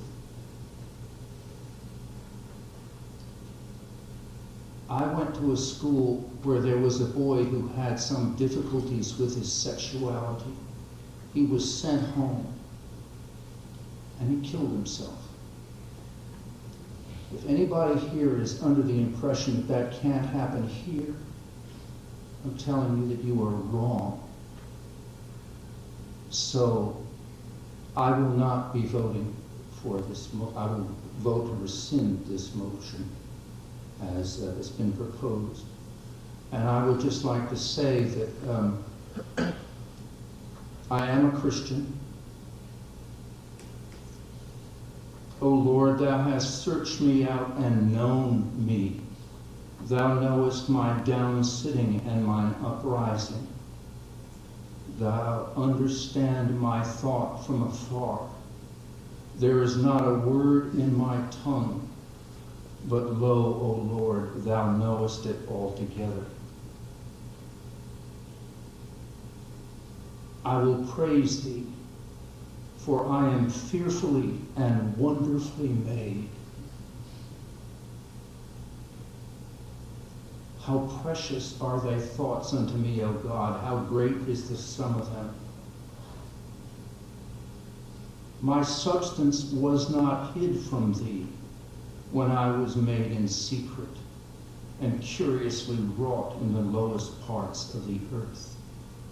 Thine eyes did see my substance, and yet being unperfect, and in thy book all my members were written, which in continuance were fashioned, when as yet there was none of them. I think the Lord God Almighty can make each one of us in his or her own image. And I think these children that we are attempting to put in their own little box, boy or girl, is a disaster, is a disaster. We're talking about children here. Let me just conclude with this. When Jesus said, "Suffer the children to come unto me," that is not what he meant. If you look it up, it's in Matthew. What he says immediately before that is there are some of us, they use the term eunuchs, I'm not sure what it is in the Greek, that came out of our mother's womb this way. There were some of us that were made this way by man, and there are some of us who have chosen to be this way. They are all children of God. And in good conscience, I cannot support the October 7th resolution.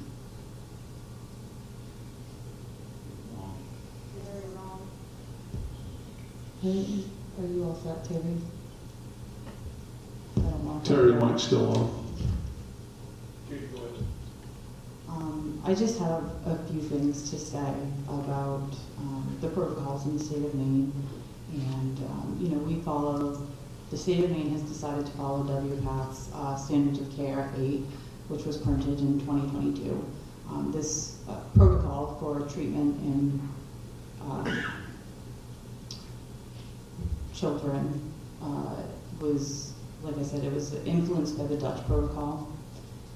Basically, the Dutch protocol began when they studied adults and they failed to show benefit to medical and social transition. So they hypothesized that they weren't doing it young enough. And basically, the Dutch protocol decided to socially transition, implement puberty blockers, hormones, surgical transition, and that is the standard of care that WPATH recommends. And again, that is the one that we are following currently. And there's a number of problems with the science behind the Dutch protocol. It was 70 cases that the people who published this handpicked to make sure that they showed that it worked, because they had a vested interest in showing that this protocol worked. There was slight weak evidence with even the cherry-picked data that they did use. There are no medical tests, blood works, hormone markers, or physical criteria to prove gender dysphoria. And there are significant long-term decisions that are being made by and for children. Our state allows for children to receive medical treatment without parental consent at the age of 16. To me, that is unreasonable. A child cannot, with parental consent, get a tattoo in the state of Maine, but they can, without parental consent, seek to medically transition. And according to WPATH themselves, they have now acknowledged that there is no way that a 16-year-old can provide real informed consent to these treatments. It is damaging to children. They have acknowledged bone density loss and a host of all other issues, cancers, and all of these other things, and these have been released in the WPATH files in 2024. And on top of that, WPATH. There was also the Society for Evidence-Based Gender Medicine has investigated WPATH's recommendations, and they have also found that they have been misleading people in socially transitioning and medically transitioning children. And then there was the CAS review that also in 2024 found that there was no benefit to socially transitioning children. You can allow for children to explore identity, and it is totally fine for boys to wear dresses and for girls to like trucks. I am all for that because my whole career is in child development, but a child cannot meaningfully consent to changing their gender. They do not understand the ramifications of that, and the adults in the room have to stand up and set parameters and say, you know, this is this and this is this, and that's how they learn and develop an identity. This is common sense. You know, and again, the science that WPATH has pushed is weak at best, and it's deeply flawed. And I personally just feel like, you know, we often get into the politics of the matters and the feelings of the matter, and we're not looking at what is best practice. And based on all of the evidence that I have extensively read, you know, best practice is that we wait and see, and we allow these kids to express their gender however, but spaces for girls and boys are to be separate according to Federal Title IX. And I just wanted the rest of the board to hear the science behind the recommendations that our state are putting forward, and also, you know, per the Maine Constitution, Article 1, Section 2, it requires that people stand up when the government is choosing to follow things that are causing harm and are a safety concern. To me, this is causing harm, and it is a safety concern because of the medical ramifications that we are pushing children to. Thank you.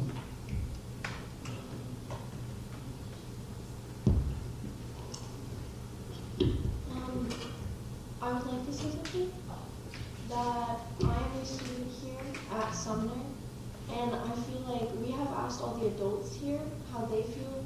We should get something that can ask how the students feel. Because knowing that there could be a chance that another student that feels uncomfortable with someone going into a specific bathroom, they should have a voice here. And I am here to be that voice, but I have no way of being able to ask the students. And we should come up with something to be able to ask the students about something that has to do with them.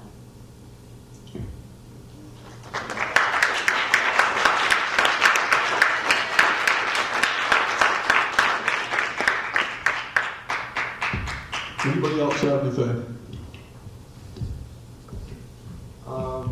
First I want to say that we don't serve our constituents, we serve our students, and I heard some of you say that we serve our constituents. Our purpose is to serve our students, and my opinion is that I want every tax dollar that we get from you guys to go directly to our students' education and not to fighting lawsuits. That's my opinion. And secondly, a lot of you were also saying that trans people don't exist, or that using your religion to deny their existence, but trans people have always existed, they will always exist, and they do exist.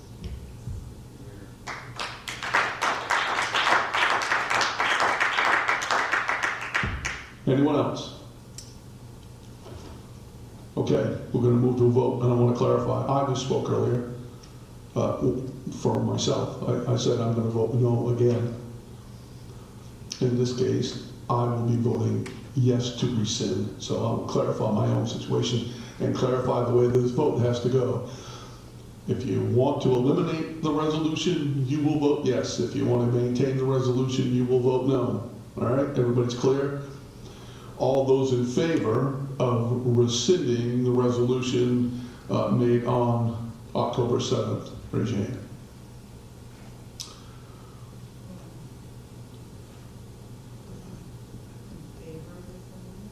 Yes, in favor of rescinding.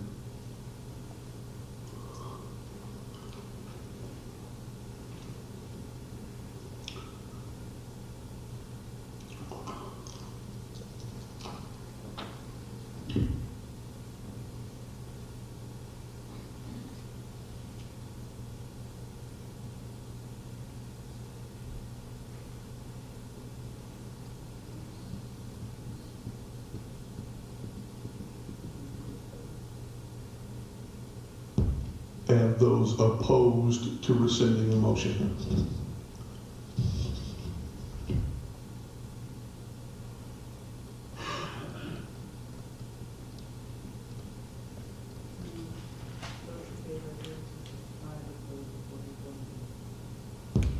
The motion is opposed. The resolution stands. In light of that, I will be exercising my option as board chair to add an item to this agenda to adopt legal counsel tonight to pursue our, I don't know what you call it, to pursue our fight of this lawsuit. So we have an agenda item to seek legal counsel. Would anybody care to make a motion, Carla?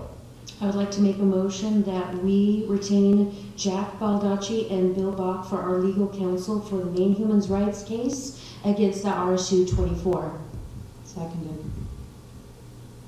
We have a motion and a second. The only thing that I'm asking this as a question under discussion, do you think it's important that we have their firms named in the motion, or are the individual attorneys sufficient, do you think? I think adding Steve Smith Trial Lawyers in regards to the firm that he sits with, and as far as the other person, Bill Bach.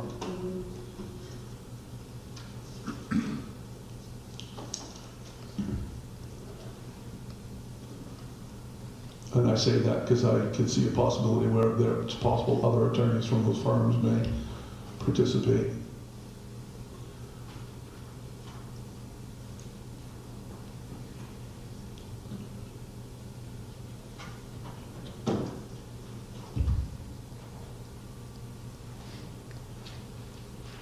Who made the second?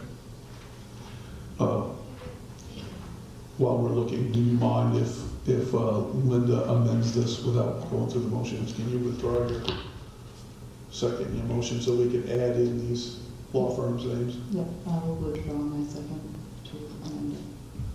Carla, can you make the motion again, please, and include the names of the attorneys? The names of the firms, please. Thank you. I make a motion that we utilize Kroger and Gardis and Regas LLP out of Indiana, Bill Bach, and Steve Smith Trial Lawyers, Jack Baldacci, in this case against the Maine with this case against the RSU and the Maine Human Rights Commission. Seconded. And we have a second from Katie. Did I hear that, Katie? Okay. We have a motion and a second. Any discussion? All those in favor? Yeah, I'm not opposed. I don't know why I'm not raising my hand. Okay, opposed?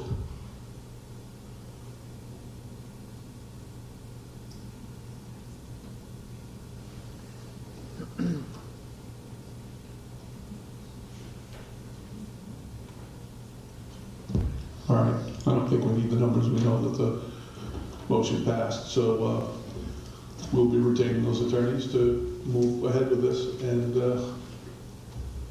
get them moving with the earliest possible convenience. Okay, all right, moving on to the next item, board review meeting. We'll start on that far end. You're up first, young lady. The board, what do you have to say about tonight? Anything good, please? It's good to see people standing up for our community, but I do think that we should have more students involved when it is a student record and when it's about students. I would agree, and I would encourage student government to take a more active role in situations like this to provide meaningful guidance for you to represent that at this table. Jen? I would just like to say thank you, Linda, for your hard work and dedication to creating those signs. They are fabulous. I thought we did have student involvement.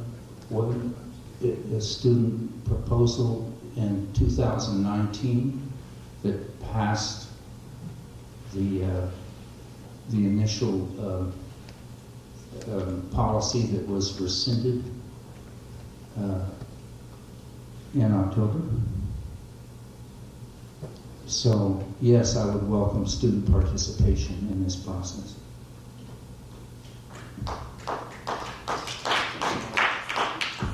Go ahead, Ashley.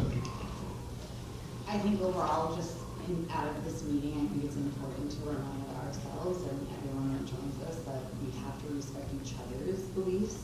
They don't all match, and it doesn't quite feel like that was reciprocated tonight.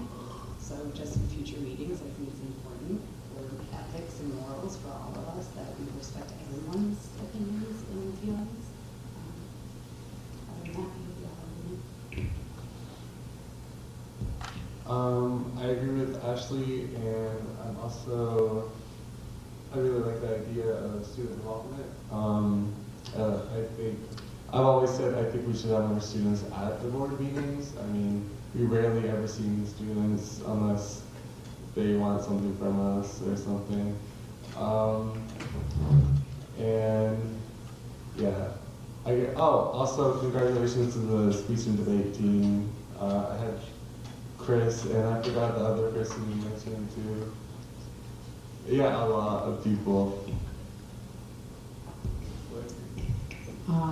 So my first thank you is to Linda again for all of the work that you've put into the signs. They have come out lovely and really appreciate how you've gone above and beyond for all of that. And I also wanted to thank our community for supporting all of the different schools that had fundraisers. If my calculations are correct, that was about $40,000 that the various schools raised just this past weekend. And also I wanted to congratulate our sports teams and the new members to the National Honor Society and our debate team. And I also wanted to extend a thank you to Haley and Shelley for all the work on the fall data that I did not get to share with you tonight, but amazing work, and thank you for staying here and working on closing learning gaps for our students. And that is all I have right now. I just wanted to thank everyone for coming tonight. I know a lot of people have left because they have kids and other things that they need to do, and this is a very sensitive subject to talk about, and I just want to point out and make known that I don't think anyone on this board hates children. I think we all have a love to serve children, and that's why we're sitting in this position, whether you believe me or not. My job as a board member is to protect all children, and that includes all children, not just one group or another group, is to protect all children. And I just wanted to make it clear that I do not stand for bullying of any kind in our school district. I don't care if you have purple hair, if you have tattoos, if you come from a broken family or the family that lives on the hill in the mansion. Everybody deserves equal opportunity and equal representation. So that's pretty much it. I appreciate your time, and I hope you have a great night and a safe drive home. Thank you for coming. Just want to thank everybody for being here and speaking, regardless of what side you spoke on. I know from sitting at this table, public speaking is not always easy, especially when you're making a stance, and I appreciate the board members here. And then I know we had to table Ander, and there was someone else that was going to have a presentation prepared, Haley, and I apologize that we tabled that. I know you put a lot of work into that, but I do appreciate your flexibility so that we could get more public comment in. But thank you again, and I wish to see this auditorium, this packed at all of our future board meetings so that we can get more input from our communities. Thank you. I don't really have anything to say other than thank you for bearing with me tonight. I think it's obvious I don't feel particularly well, but the future meetings are listed on the agenda. I'm not going to read them off. Let's get out of here. Can I get a motion to adjourn? I make a motion we adjourn. Seconded. All those in favor?